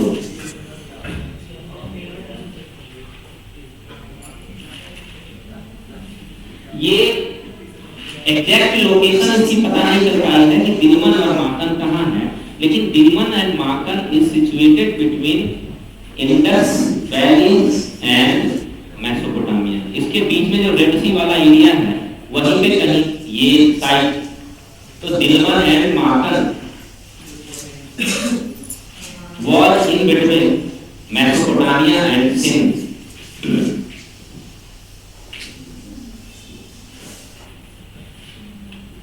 इसके अलावा मेलुहा की पहचान इंडस वैली से की गई, सिंध एरिया से किया गया। मेलुहा, ये भी क्वेश्चन है यूपीएससी का। मेलुहा की जो पहचान है वो इंडस वैली सिविलाइजेशन से की गई। इसके अलावा एक और हमें साइट के बारे में इंफॉर्मेशन मिलती है, वो है पूर्व। एक्चुअली उसे कई सारी चीजों से रिलेट किया गया, मिलाया गया, है ना। वो जो हिस्ट्री पढ़ने वाले होते हैं वो देखते हैं ना कहाँ कहाँ से व्यापार कर रहे थे, उनमें से और भी मेलुहा से जो हमें आर्काइव्स मिले हैं, उसके अलावा और भी कई सारे एविडेंस मिले हैं जिनसे मिलाया गया, मैचिंग कराई गई, तो पता चला कि वो मेलुहा वहीं पे स्थित है। एक और, हाँ जी हाँ जी, नेक्स्ट एक और वर्ड है यहाँ पर पूर्व, लिखते हैं पूर्व। पूर्व was an important harbor to gain entry into Mesopotamia. पूर्व, you are पूर्व। पूर्व was an important harbor,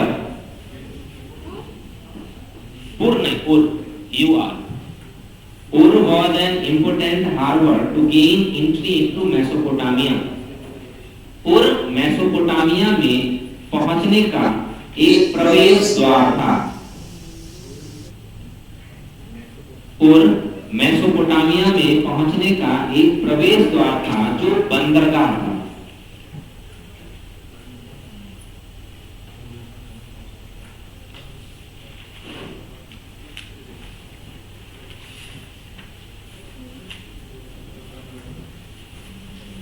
तो यहां पर हमने सबसे पहले ये देखा कि व्यापार हम कहां से कर रहे हैं, है ना। जगह से व्यापार हमारा हो रहा है।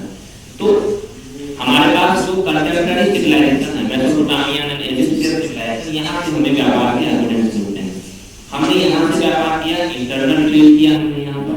अब हमने व्यापार में वस्तुएं क्या क्या है, तो हमने देखा कुछ चीजों को हमने इंपोर्ट किया। अगर हम इंटरनल ट्रेड की बात करते हैं, इंटरनल ट्रेड में हमने फुट ट्रेड्स किया, है ना। हमने गांव से शहर की तरफ और एक शहर से दूसरी तरफ हमने फुट ट्रेड्स।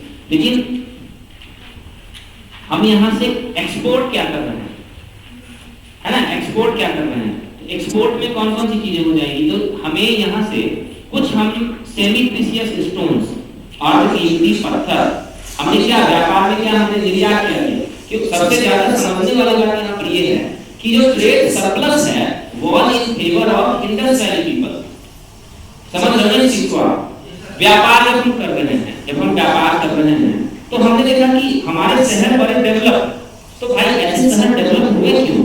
तो हमने ये बताया कि शहर में कौन लोग रहते थे, शहर में रहते थे व्यापारी या इंडस्ट्री में लगे हुए लोग। गांव वाले लोग तो किसान होते हैं, वो शहर में रहते नहीं। शहर में कौन रह रहे हैं, या तो व्यापारी या उद्योग में लगने वाले लोग। तो हमने देखा कि शहर बड़े डेवलप कंडीशन में है। इसका मतलब है कि व्यापार अच्छा खासा होगा। रिचनेस जो समृद्धि है वो बताती है कि ट्रेड अच्छी कंडीशन में हो, और ट्रेड अच्छी कंडीशन में ही नहीं, ट्रेड सरप्लस इसके फेवर में होना चाहिए, तभी तो रिचनेस आएगी, तभी तो प्रॉस्पेरिटी आएगी, समृद्धि तभी आएगी जब व्यापार में बचत आपके फेवर में। हम भारत से चाइना के बीच में व्यापार करते हैं, इंडिया और चाइना के बीच में व्यापार होता है, तो ट्रेड सरप्लस किसके फेवर में, चाइना के फेवर में। हम 110 अरब डॉलर का आयात करते हैं, इंपोर्ट, और बदले में हम देते कितना है, 20 अरब डॉलर, है ना। 110 अरब डॉलर हम मंगाते हैं और देते हैं 20 कितना होगा, नंबर डॉलर बढ़ा सकते हो, घटा सकते हो, है ना। लेकिन ऐसा नहीं है कि आप 110 में से आप 80 करते हो, यहाँ से 80 अरब डॉलर। तो क्या है, हमारे यहाँ पे हर एक शहर में एक मार्केट है जिसे हम कहते हैं लाल कुर्ती, है ना। तो लाल कुर्ती में आप कभी घुमा ही हो, कई बार घुमा होगा, और अगर से गुजर जाओगे अगर, है ना, इतनी भीड़ होती है जैसे लगता है कि कितना महत्वपूर्ण, कितने सामान वहां पर इंपोर्टेंट मिल रहे हैं। 250 रुपए में जींस, 40 रुपए में टॉप, 40 में टॉप, 120 में स्वेटर। एक दिन मैंने पूछा, भाई इतना सस्ता लाते कहां से हो तुम लोग, मेड इन चाइना, है ना, मेड इन चाइना। वो सारा आप देखो वहां सामान लो, लाल रोटी में आप चावल भी लेने जाओगे वो भी मेड इन चाइना, है ना। तो हमारी आदत क्या है, छतुंगरा वाली, छतुंगरा वो एक जानवर सा होता है चूहे जैसा, कभी कभी हम चूहा पकड़ने वाला रखते हैं, उसमें छछूंदर पकड़ा जाता है ना। तो हमारी आदत वही है, ऐसे इधर भटकते रहने, और जहां सस्ता सामान दिख गया वहां टूट पड़े, है ना। तो हमारी जो आदत है, महान आदत, एक तो हमारी गरीबी भी जिम्मेदार है इसीलिए जो हम बहुत गरीब हैं, है ना। दूसरी चीज, गरीबी दो तरह की होती है, एक फिजिकल पॉवर्टी और दूसरी मेंटल पॉवर्टी, है ना। जो मानसिक बीमारी, घूम रहे हैं स्कॉर्पियो में और भटक रहे हैं लाल रोड पे, घूम रहे हैं स्कूटी पे, तेज चला रहे हैं खूब, और 250 वाली 4 दिन खरीद के रोज एक चैन चढ़ के, है ना, और मस्त जलवा दिखा रहे हैं, जलवा। हमारे यहाँ दिल्ली में एक मार्केट है, सरोजनी नगर मार्केट, है ना। हम लोग जब स्टूडेंट थे वहां पे, तो वहां से बच्चे सामान खरीद के लाते थे। उस समय मैं 2010 की बात कर रहा हूँ, 50-50 रुपए में वहां मिल जाता था, 50 रुपए में। अब पता नहीं क्यों लड़कियों के सामान इतने सस्ते कैसे मिल जाते, मैं कई बार बहुत कंफ्यूज हो जाता। लड़कों का मार्केट अलग था, वो तिब्बतियन मार्केट, है ना। तिब्बतियन मार्केट में लड़कों के कपड़े मिलते थे, और सरोजनी नगर में मैक्सिमम लड़कियों के कपड़े, और लड़कों और लड़कियों में लड़कियों के कपड़े ज्यादा सस्ते होते थे, 50-60 रुपए में टॉप।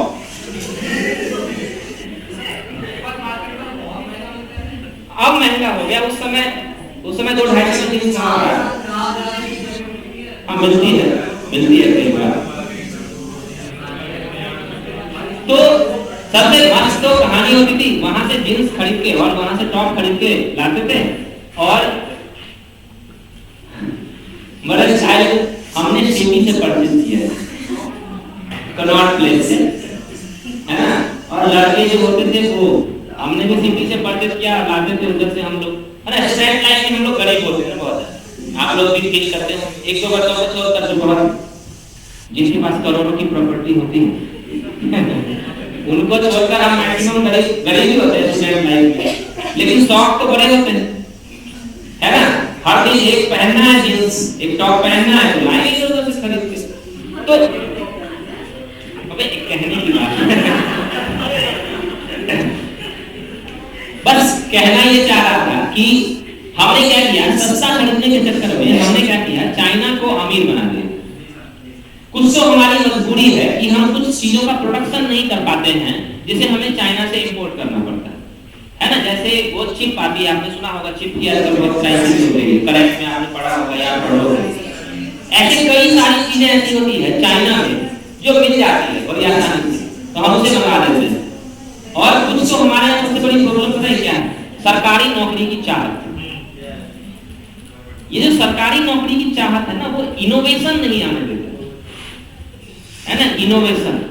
और चाइना में ऐसी सरकारी नौकरी की चाहत नहीं है, लोग दिमाग लगाते रहते हैं, अच्छा 20 रुपए में खिलौना बना दिए, है ना।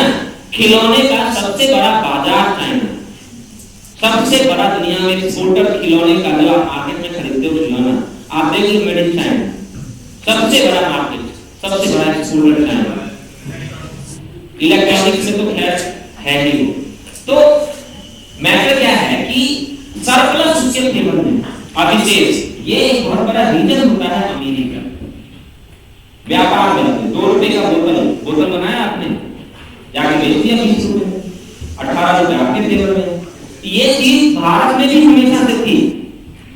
अगर आप भारत की हिस्ट्री पढ़ो तो आपको समझ में आएगा। हम एक दिन पानी के नीचे गए, ऑस्ट्रेलिया में रहने वाले लोग पानी के नीचे गए, वहां पे हमने 2-3 पत्थर निकाले, है ना। पत्थरों को खूब घिसाई करी, घिसाई करने के बाद उसमें क्या आ गई, शाइनिंग आ गई। हमने उस पत्थर को, स्टोन को क्या बना दिया, घिसाई कर करके सेमी प्रीशियस स्टोन, अर्ध कीमती पत्थर। फिर हमने एक कहानी बनाई, ग्रह नक्षत्रों का प्रभाव,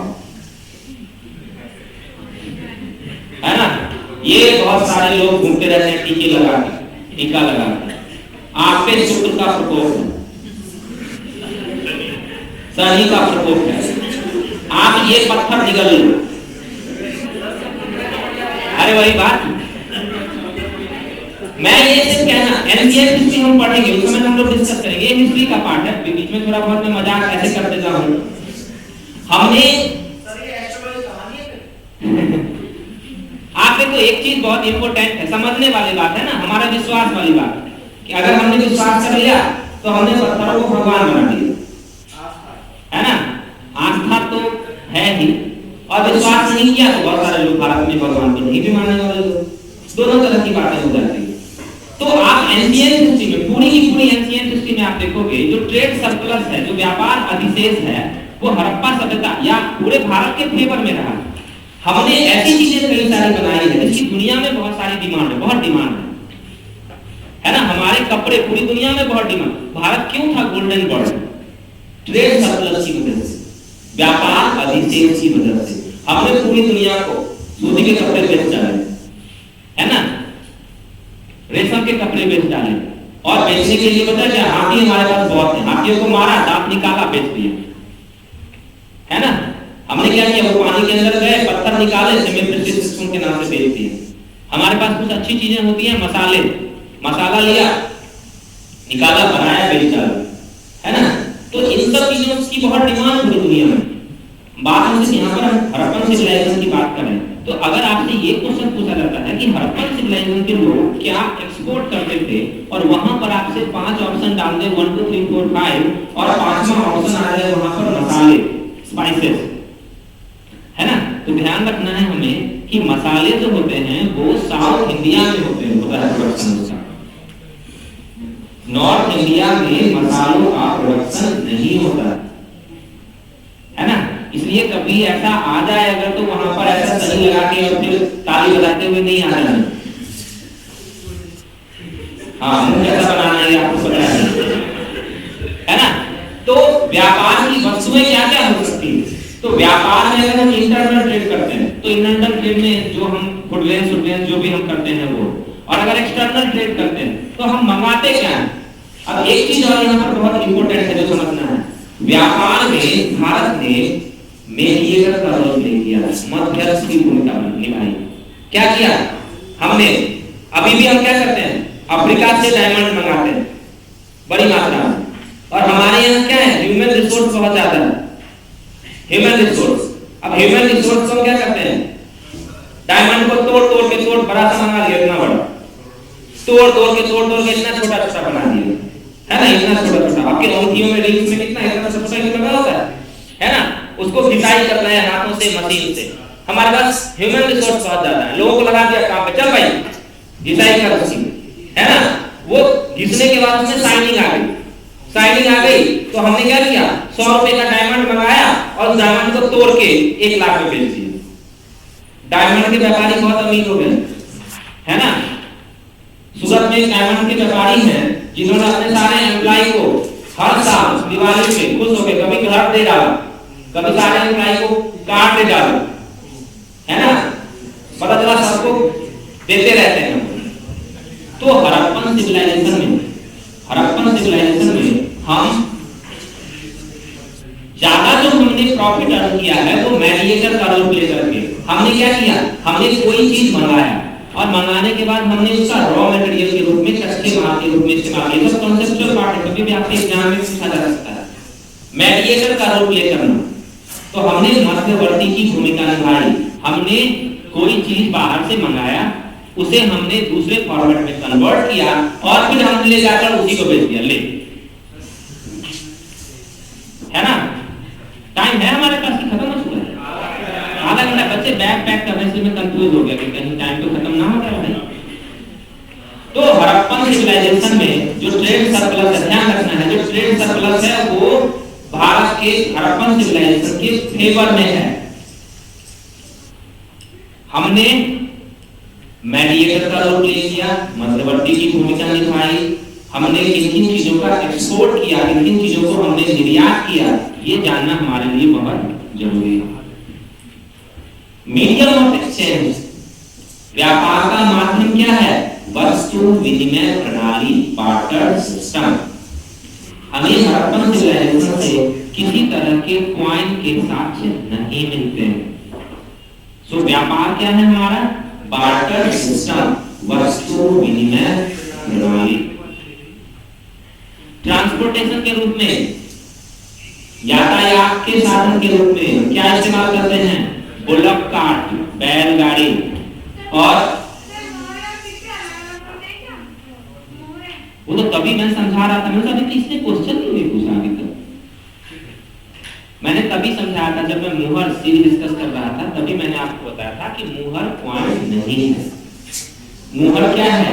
एक सिंबल है, पहचान के रूप में। आज भी मुहर होती है ना हमारे पास, वो क्या करते हैं? पहचान के रूप में इस्तेमाल करते हैं। तो हम उस समय भी मुहर को पहचान के रूप में इस्तेमाल करते हैं, वो सिक्के नहीं होते थे। हड़प्पन सिविलाइजेशन में हमें किसी तरह के कोई भी पॉइंट के एविडेंस सिक्कों के साथ नहीं होते हैं, नहीं होता। वस्तु विनिमय प्रणाली होती है, एक वस्तु दी दूसरी वस्तु ले ली, गेहूं दिया बकरी ली, बकरी दी भेड़ लिया, एक बकरी दी एक भेड़ लिया, 5 बकरी दी एक बैल लिया, है ना। तो इस तरह से मीडियम ऑफ एक्सचेंज क्या है हमारा? वस्तु विनिमय प्रणाली, बार्टर सिस्टम। ठीक, मोहरों को मान लो कि आप ऐसे देखो कि एक तो अगर ये 4 तरह की मुहर है और एक खास तरीके से अगर मुहर पे लिखा हुआ है तो वो पता चलता है कि ये सामान हड़प्पन सिविलाइजेशन से आया है। ठीक है।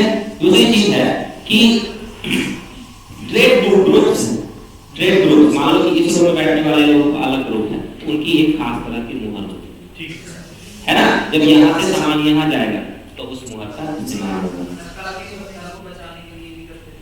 कर को बचाने के लिए भी करते थे। एक और चीज है जिसे आप यहाँ पे ध्यान रखना है, जो मैं मुहर में भूल गया था। मुहर का जो यूज होता था वो एक सिंबल के रूप में इस तरह से भी होता था, जैसे स्टेटस सिंबल, है ना। जैसे क्या रिच क्लास के लोग जो होंगे खास तरह से मुहर का इस्तेमाल करेंगे। जैसे आपने मोहनजोदारो मूवी में देखी थी, अपर टाउन में जाने के लिए खास तरह की मुहर दिखानी पड़ती थी, आइडेंटिटी के रूप में, है ना, पहचान के रूप में भी मुहर का इस्तेमाल किया जाता है। कई सारी चीजें मूवी देख के सीख जाते हैं हम लोग, बस हमें ये समझ में आना है क्या सीखना है क्या नहीं सीखना, ये समझना बहुत जरूरी है। अच्छा,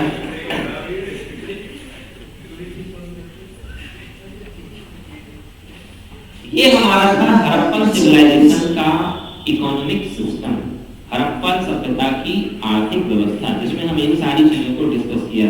कुछ चीजें जो कभी-कभी बताते हुए छूट जाती हैं, वो मैं क्वेश्चन के फॉर्मेट में आपको दो चीजें हर दिन जो हम क्वेश्चन के फॉर्मेट में करते हैं, उनमें कुछ नई चीजें कभी-कभी ऐड हो जाएंगी, जो बताते कई चीजें छूट जाती है। नेक्स्ट पार्ट जो है वो है हड़प्पन सिविलाइजेशन का रिलीजन, हड़प्पा सभ्यता का धर्म।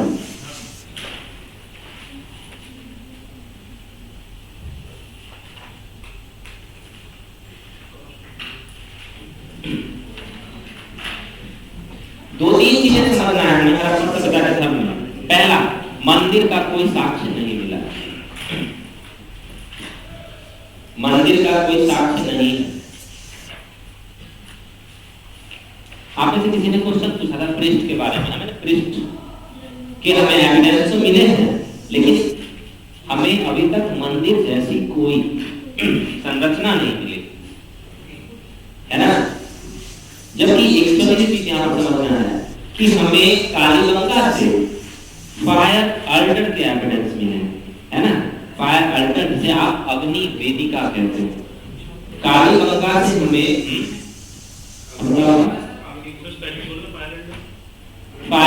फायर लिखी लोगे आप, अल्टर ALTRE अल्टर, कालीबंगा से हमें फायर अल्टर के एविडेंस मिलते हैं। अग्नि वेदिका,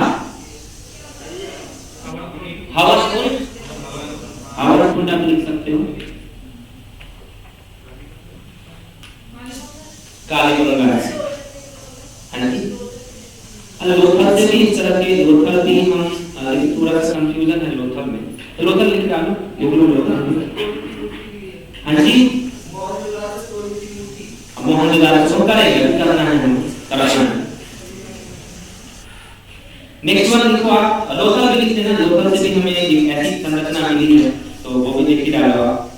नेक्स्ट वन है हमारा गॉडेस ऑफ अर्थ, मातृ देवी। इसी में रिलीजन की बात कर रहे हैं, रिलीजन हमने पहली चीज करी मंदिर के साक्ष्य नहीं। दूसरी चीज गॉडेस ऑफ अर्थ, मातृ देवी की पूजा या मातृ देवी,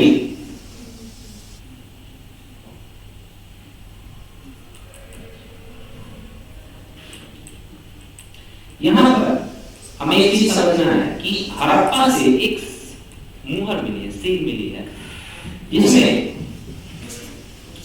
एक वमन के पेट से एक पेड़ निकलता हुआ दिखाया गया है ना। तो इसे लिख लेते हैं हम। ये आपने क्या लिखा, गॉडेस ऑफ अर्थ लिखा है ना।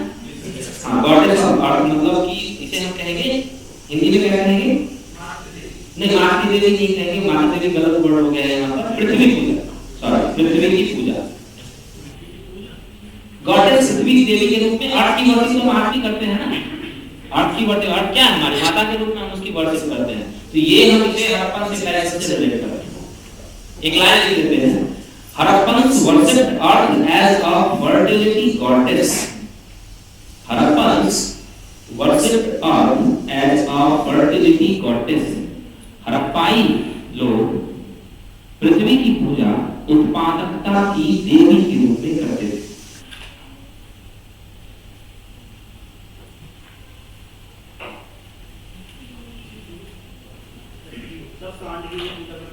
अब पहुंचेंगे, वहां पहुंचेंगे, थोड़ा सा वेट करते हैं। इसी में लिखते हैं हम, an image of goddess earth, an image of goddess earth,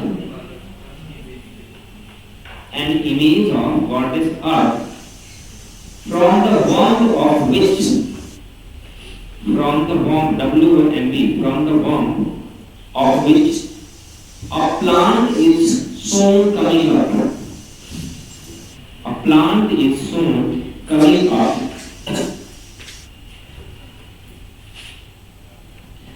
अभी हम लोगों ने डिस्कस किया था कि एक मूर्ति के एक मुहर से हमें ऐसी मूर्ति मिली है, पिक्चर मिली है ऐसी, जिसमें एक वमन के पेट से एक पेड़ निकलता हुआ दिखाया गया है ना। तो उसको हमने मदर गॉडेस, सॉरी ये हमने गॉडेस ऑफ अर्थ, पृथ्वी की देवी के रूप में हमने उसकी वर्शिप करी है। और ये जो सील, ये जो मुहर मिली है वो हड़प्पा से है ना, इसे हम हड़प्पा में। तो पहली चीज टेंपल के बारे में, दूसरी चीज हमारी है goddess of earth. Third, next male deity, पुरुष देवता। मेल डायटी, पुरुष देवता। अभी आप काफी देर से डिस्कस कर रहे थे, जिसमें पार्वती से हमने कहा है, ये हमें मोहनजोदड़ो में दी।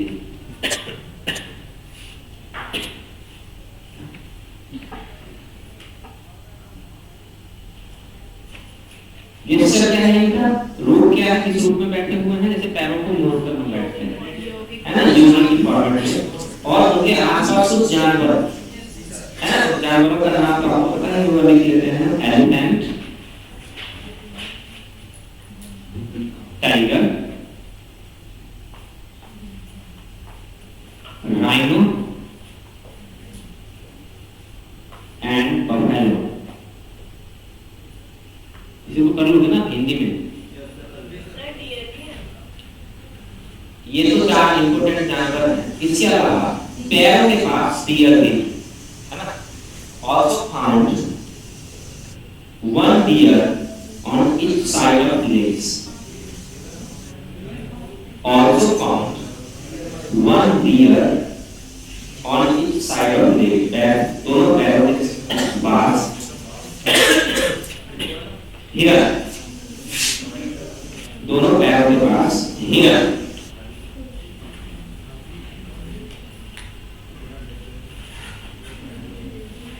ठीक है, दोनों पैरों के पास हिरन के साथ मिलते हैं। नेक्स्ट जो पार्ट हमारा आ जाएगा वो आ जाएगा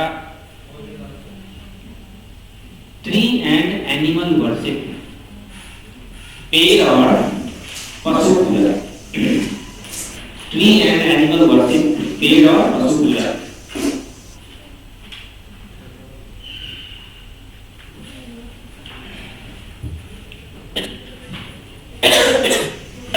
हड़प्पा से एक मुहर मिली है, हड़प्पा से एक मुहर मिली है जिसमें एक पेड़ है, उस पेड़ पे एक देवता बैठे हुए हैं, है ना। उस पेड़ की पहचान पीपल ट्री से की गई।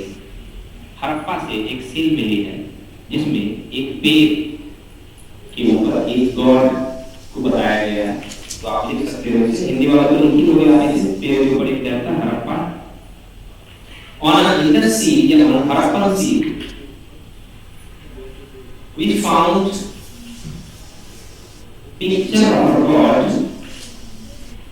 We found picture of a god in the midst of branches. In the midst, in the midst of branches of people. एक पीपल के पेड़ के बीच में बैठे हुए भगवान।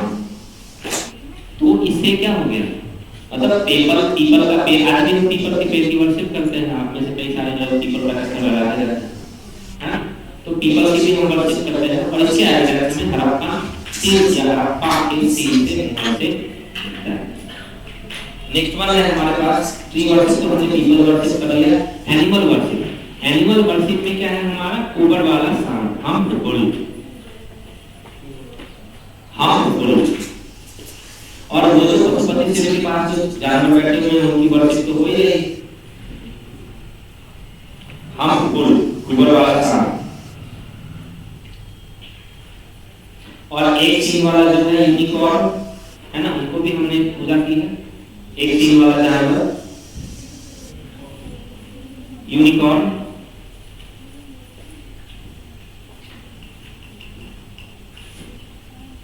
नेक्स्ट वन है हमारे पास पैलेस वर्शिप, पैलेस वर्शिप, लिंग पूजा।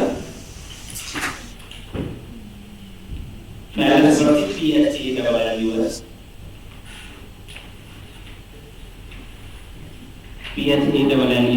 पैलेस वर्शिप, लिंग पूजा के साथ हड़प्पा सभ्यता से हमें मिलते हैं। नेक्स्ट वन क्या है, एम्युलेट्स, ताबीज, एम्युलेट्स, ताबीज। ताबीज क्यों बनते हैं, इविल फोर्सेस से बचने के लिए, है ना। इसका मतलब है कि Harappan people believe in evil forces. Harappa सभ्यता के लोग नकारात्मक शक्तियों में भी विश्वास करते थे।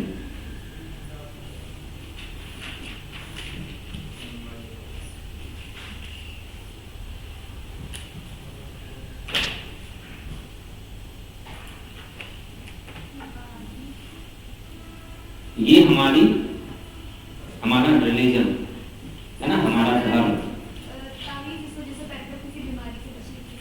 हाँ, बीमारी से बचने के लिए भी कह सकते हो आप। आज हमने क्या किया, उसे सिर्फ आज से कंपेयर है ना, कि ताबीज जनरली ताबीज पहने जाते हैं वो ऐसे बुरी आत्माओं से बचने के लिए पहने जाते हैं। एक्चुअली वो बुरी आत्माओं का कोई कॉन्सेप्ट है नहीं, है ना। भारत में या दुनिया में साइंस में बिलीव नहीं करता। और दूसरी चीज, अगर आप रिलीजियस बुक्स की बात भी करो, भगवद गीता में ये कहा गया है कि जब हम मरते हैं तो आत्मा हमारे शरीर को छोड़कर दूसरा शरीर ले लेती है ना। तो जब आत्मा दूसरा शरीर ले लेती है तो वो बीच में घूमती किधर है ना, किधर घूमती है वो। तो फिर बुरी आत्मा और अच्छी आत्माओं का क्या कॉन्सेप्ट, वो तो सब कुछ हमारे दिमाग में है ना। हम किसी चीज से डर गए तो हमने उन्हें बुरी आत्मा मान लिया। और कई बार हम गांव में बच्चों को किसी बीमारी से बचाने के लिए ताबीज पहना देते हैं, है ना। लेकिन ज्यादा जो ताबीज का इस्तेमाल होता है वो बुरी इविल फोर्सेस से बचने के लिए। तो हम यहाँ पर इविल फोर्सेस का हमने इसी वजह से इस्तेमाल किया, ठीक है। ओके, ये हमें देखो पता कुछ भी नहीं, वहां से जो आर्कियोलॉजिकल एविडेंस मिले हैं, जो पुरातात्विक साक्ष्य मिलते हैं, उन्हीं साक्ष्यों के आधार पर हमने क्या की, एक कहानी बनाई। वो कहानी ऐसी बनती है, इस कहानी में अगर कहीं कोई डिस्प्यूट है तो उससे क्वेश्चन नहीं आते। अगर कहीं डिस्प्यूट है उससे क्वेश्चन नहीं आएंगे। अगर कई सारे हिस्टोरियंस कुछ बातों पे एग्री करते हैं, जिन बातों पे एग्री करते हैं वहीं से क्वेश्चन आते हैं। डिस्प्यूटेड पार्ट जो होता है वो एग्जाम में क्वेश्चन के रूप में नहीं पूछा जाता, है ना। ये नहीं पूछा जाएगा क्वेश्चन के रूप में कि बाबरी मस्जिद किसने बनवाया, क्योंकि वो भले ही फैसला आ गया है लेकिन अभी भी कई लोगों के मन में वो डिस्प्यूट के रूप में ही है ना। तो इस तरह की चीजें नहीं होती। हमने हड़प्पन सिविलाइजेशन का पॉलिटिकल सिस्टम किया, हमने हड़प्पन हड़प्पन सिविलाइजेशन की इकोनॉमी करी, हमने हड़प्पन सिविलाइजेशन का रिलीजन धर्म टाइम की क्या कहानी 10 मिनट है। हड़प्पन सिविलाइजेशन की सोसाइटी समाज, थोड़ा सा पाठ ज्यादा नहीं है, 10 मिनट में खत्म कर लेंगे।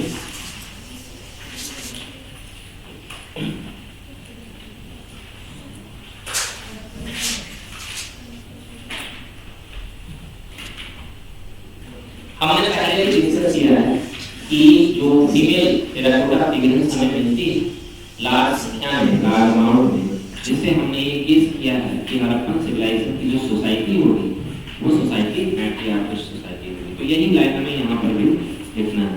From the female terracotta figurines which have been obtained, इसे लिख लोगे आप, मृद मूर्तियां जो हमें मिली है उसमें फीमेल जो टेराकोटा फिगरेंस हैं उनकी संख्या ज्यादा है। तो हमने ये केस किया, वैसे क्या है, हमने केस किया फीमेल टेराकोटा फिगरेंस महिला मृदमूर्तियों की आधार पर बड़ी संख्या में जो मिली है, हमने कहा कि वो लोग जो हमारा समाज है वो मैट्रियार्किस्ट है, मातृसत्तात्मक। अब समाज में देखो, समाज में आगे जब हमारी सोसाइटी आएगी तो उसमें बहुत सारी चीजें पढ़ेंगे, यहाँ पर सोसाइटी में बहुत पढ़ना नहीं है। एक दो चीजें समझनी है जो हमने पहले भी डिस्कस किया है। सोसाइटी डिवाइडेड है ना, सोसाइटी डिवाइडेड है ना, बटी हुई है ना, समाज बटा हुआ है ना। देखो एक चीज बहुत इंपॉर्टेंट है, इसे जो भी समाज सरप्लस के लेवल पे पहुंच जाता है वो समाज बढ़ जाता है। ये ध्यान रखना, ये सब कहीं ना कहीं डी और एस पे कहीं ना कहीं आप यूज करोगे इनका। जो भी समाज सरप्लस के लेवल पे आ जाता है तो एक वर्ग ऐसा आ जाएगा जो उस सरप्लस पे कंट्रोल करना चाहेगा। जब सरप्लस नहीं है ना, तो क्या है, सब लोग मिलजुल कर रहते हैं, मिलजुल कर खाते हैं। जहां सरप्लस नहीं है वहां भी कई बार समाज बढ़ जाता है ना, लेकिन जहां पर सरप्लस है वहां पर समाज बढ़ ही जाता है, 100% बढ़ जाता है। तो हड़प्पन सिविलाइजेशन में क्या है, सरप्लस है, सरप्लस है तो सोसाइटी क्या है, बढ़ी हुई सोसाइटी, डिवाइडेड। तो हमने देखा भी है सोसाइटी दो पार्ट में डिवाइड, यहाँ पे हम 4 पार्ट में डिवाइड नहीं करेंगे। सोसाइटी वाला डिवाइडेड इनटू 4 पार्ट्स, कानून, क्षत्रिय, वैश्य, एक्सेट्रा। यहाँ पर क्या है, सोसाइटी वाला divided into 2 parts, upper and lower. उच्च वर्ग और निम्न वर्ग में विभाजित, बस इतना ही। समाज जो है वो उच्च वर्ग और निम्न वर्ग में विभाजित। अच्छा, क्या हड़प्पा सभ्यता के लोग नमक खाते थे?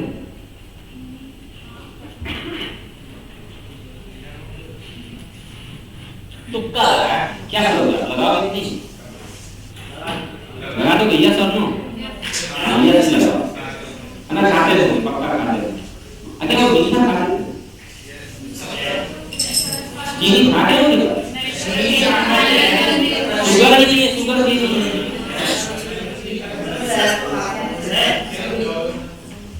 खाते हो सकते हैं, लेकिन हमारे पास एविडेंस नहीं है, हमारे पास साक्ष्य नहीं है। हो सकते हैं खाते होंगे, हमारे पास हनी लीव्स की एविडेंस नहीं मिले हड़प्पन सिविलाइजेशन, है ना, जो नहीं मिले हैं हम उनको नहीं मानेंगे, ये ध्यान रखना है। हनी लीव्स के कोई एविडेंस नहीं मिले हड़प्पन सिविलाइजेशन। हाँ, दूध को जरूर यूज करते होंगे 100%, क्योंकि हमें उसके एविडेंस मिले, है ना, दूध से बनी हुई चीज है, लेकिन उस दूध को वो बिना चीनी डाल के खाते होंगे या चीनी डाल के खाते होंगे, इसका हमारे पास कोई साक्ष्य नहीं। मैटर सिर्फ कितना है, नमक यूज करते हैं, नमक। बस एक लास्ट चीज है, उसके साथ हम इसे खत्म करते हैं। अच्छा, क्या वो मीट खाते हैं? 100% ध्यान रखना, ये सब क्वेश्चन के फॉर्मेट में आता है ना। हड़प्पन सिविलाइजेशन के लोग जो हैं वो मीट खाते हैं, मांस, ह्यूमन का नहीं, जानवरों, किसका, जानवरों, ह्यूमन लगा देना। मदिरा के साक्ष्य नहीं मिले, मदिरा के साक्ष्य हमें पहली बार वैदिक पीरियड में मिले, है ना, उससे पहले हमें नहीं मिले। और मदिरा के साक्ष्य इस रूप में कि मदिरा पीने के लिए ग्लास ही अलग होने चाहिए ना, देखा होगा मदिरा पीने के लिए गिलास ही अलग होते हैं। कई बार हम गरीब हैं अगर तो किसी भी गिलास में पी डालते हैं। गिलास जरूरत ना है, देखो सीखो कुछ सीखो आप लोग। हाँ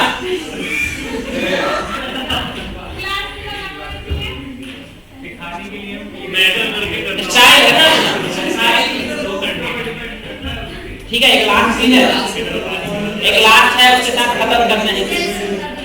हाँ क्या बताओ भाई, गिलास बताओ इनको। गिलास है burial of the dead, last खत्म करने जल्दी से। सोसाइटी में ब्यूरियल ऑफ द डेड मतलब जो मरने के पश्चात मृतकों के साथ क्या होता है ना। तो तीन तरह, इसे हम कहते हैं समाधान पद्धति। तीन तरह की समाधान पद्धति, तीन तरह की समाधान पद्धति। पहला first complete burial of the dead body, पूरी तरह से मृतकों को पूरी तरह से दफना दिया जाना। Complete burial of the dead body, मृतकों को पूरी तरह से दफना देना।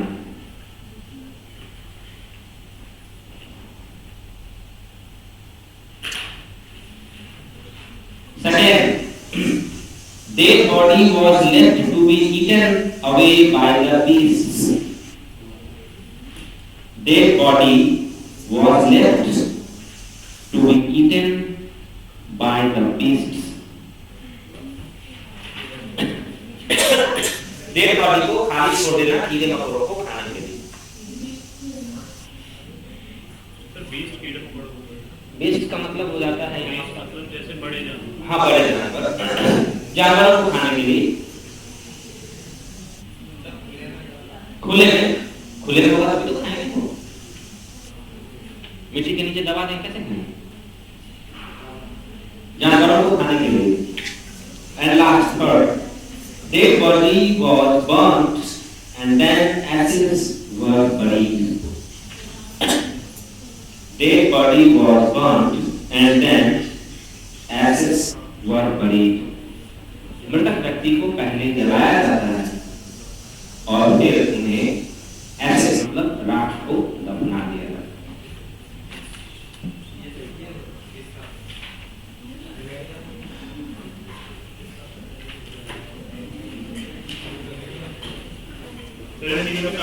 तीनों के साथ चले। एक और लाइन है हम ऐड कर देंगे।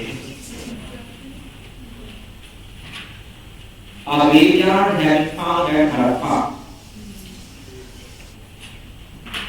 graveyard को कहते हैं हिंदी में कब्रगाह। Thank you. हड़प्पा से एक कब्रगाह का साक्ष्य मिलता है, उसका नाम है 837। 837 हड़प्पा से एक कब्रगाह का साक्ष्य मिलता है 837।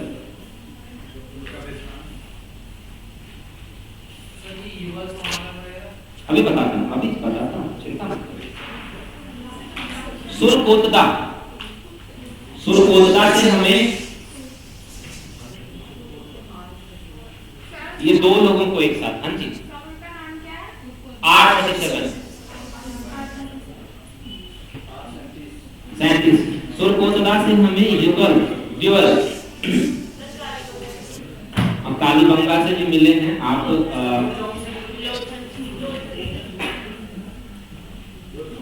देखो मैं एक छोटी सी चीज आपको यहाँ पे बताता हूँ, आप लोग ये सारी इंफॉर्मेशन यहाँ पे देते हो है ना, लेकिन मैं सिर्फ प्रिपेयर कर रहा हूँ एनसीईआरटी है ना। आप कई तरह से आप चीजों को पढ़ते हो और मैं उन चीजों को ये बात अच्छी बात है, बहुत अच्छी बात है, आप बहुत सारी चीजें पढ़ते हो, लेकिन मैं उन्हीं चीजों को शामिल नहीं कर पाता हूँ अपने नॉलेज के रूप में। मैं यूपीएससी के एस्पिरेंट के रूप में या पीसीएस के एस्पिरेंट के रूप में सिर्फ एनसीईआरटी को प्रेफरेंस देता हूं, है ना। ये वो वही डाटा मैं आपको दूंगा। मैं कहीं और पढ़ता हूं, बहुत सारी चीजें हैं, लेकिन मैं कहीं और का डाटा यूज नहीं करता, है ना, ताकि वो पता चले कि कुछ बेर हो गया है ना, कुछ इधर-उधर हो गई चीजें तो आपके नुकसान हो जाएगा। हाँ एनसीईआरटी बेस्ड ही होते हैं या कोई बहुत नोन वेल नोन ऑथर होते हैं, जैसे इनको यूपीएससी फॉलो करती है। यूपीएससी जैसे अब ऐसे नहीं है, यूपीएससी कहीं के भी ऑथर को फॉलो नहीं करेगी। अगर मान लो दिल्ली यूनिवर्सिटी के नाम ऑथर हैं, जेएनयू के नाम ऑथर हैं, तो मैं इन लोगों की बुक को प्रेफरेंस देता हूं। जैसे आर.एस. शर्मा एनसीईआरटी के राइटर हैं, जो पहले एनसीईआरटी के रूप में ही उनकी बुक आती थी, अब वो एनसीईआरटी के रूप में बुक चेंज हो गई है, तो दूसरी बुक आ गई है एनसीईआरटी के रूप में, लेकिन फिर भी आर.एस. शर्मा की बुक आती है हमारे। तो मैं इन्हीं लोगों को कोट करता हूं। जैसे एक और जेएनयू के बहुत वेल नोन ऑथर हैं डीएन झा, है ना, तो मैंने इन सारी बुक्स को पढ़ा है और इनके आधार पे ही मैं आपको जो इंफॉर्मेशन देता हूं वो मैं उन्हीं के आधार पे देता हूं, कहीं बाहर से लेके देने की कोशिश नहीं करता हूं। इससे मेरे पास इंफॉर्मेशन थोड़ी सी कम होगी लेकिन वो ऑथेंटिक हो, है ना। इसलिए मैं सुरखोरता की बात कर रहा हूं यहां पर सर। और एक लास्ट और लाइन लास्ट बस, हां, दो लोगों को एक साथ रखना है, केवल बढ़िया। और बस लास्ट एक लास्ट अब मैं इसे खत्म ही कर दूं ना, फिर ये अच्छा और डेट, ये भी क्वेश्चन था यूपीएससी का। और dead body found at Lothal in line in east west direction. Lothal से जो एक मृतक का साक्ष्य मिलता है हमें, जिन्हें इस वेस्ट डायरेक्शन में दफनाया गया है, पूरब पश्चिम दिशा में दफनाया गया है। ये एक्सेप्शनल हो सकता है, बहुत इंपॉर्टेंट है। हमारे यहाँ दफनाने का जो सिस्टम है क्या है, नॉर्थ साउथ, उत्तर दक्षिण। तो उत्तर दक्षिण तो ठीक है, लेकिन हम लोथल से हमें एक ऐसा मिला है जो ईस्ट वेस्ट में, इसलिए वो यूपीएससी ने क्वेश्चन के रूप में पूछा था। तो बस खत्म।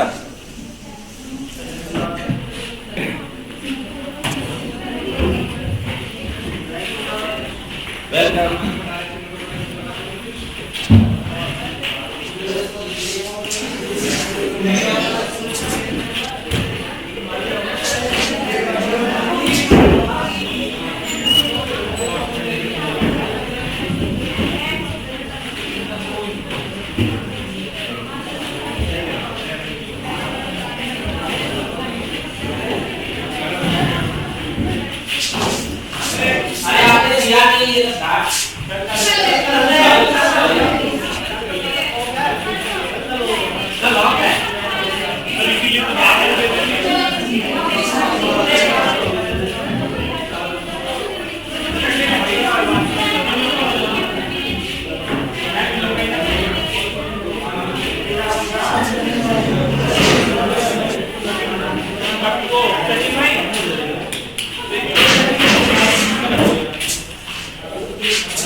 एक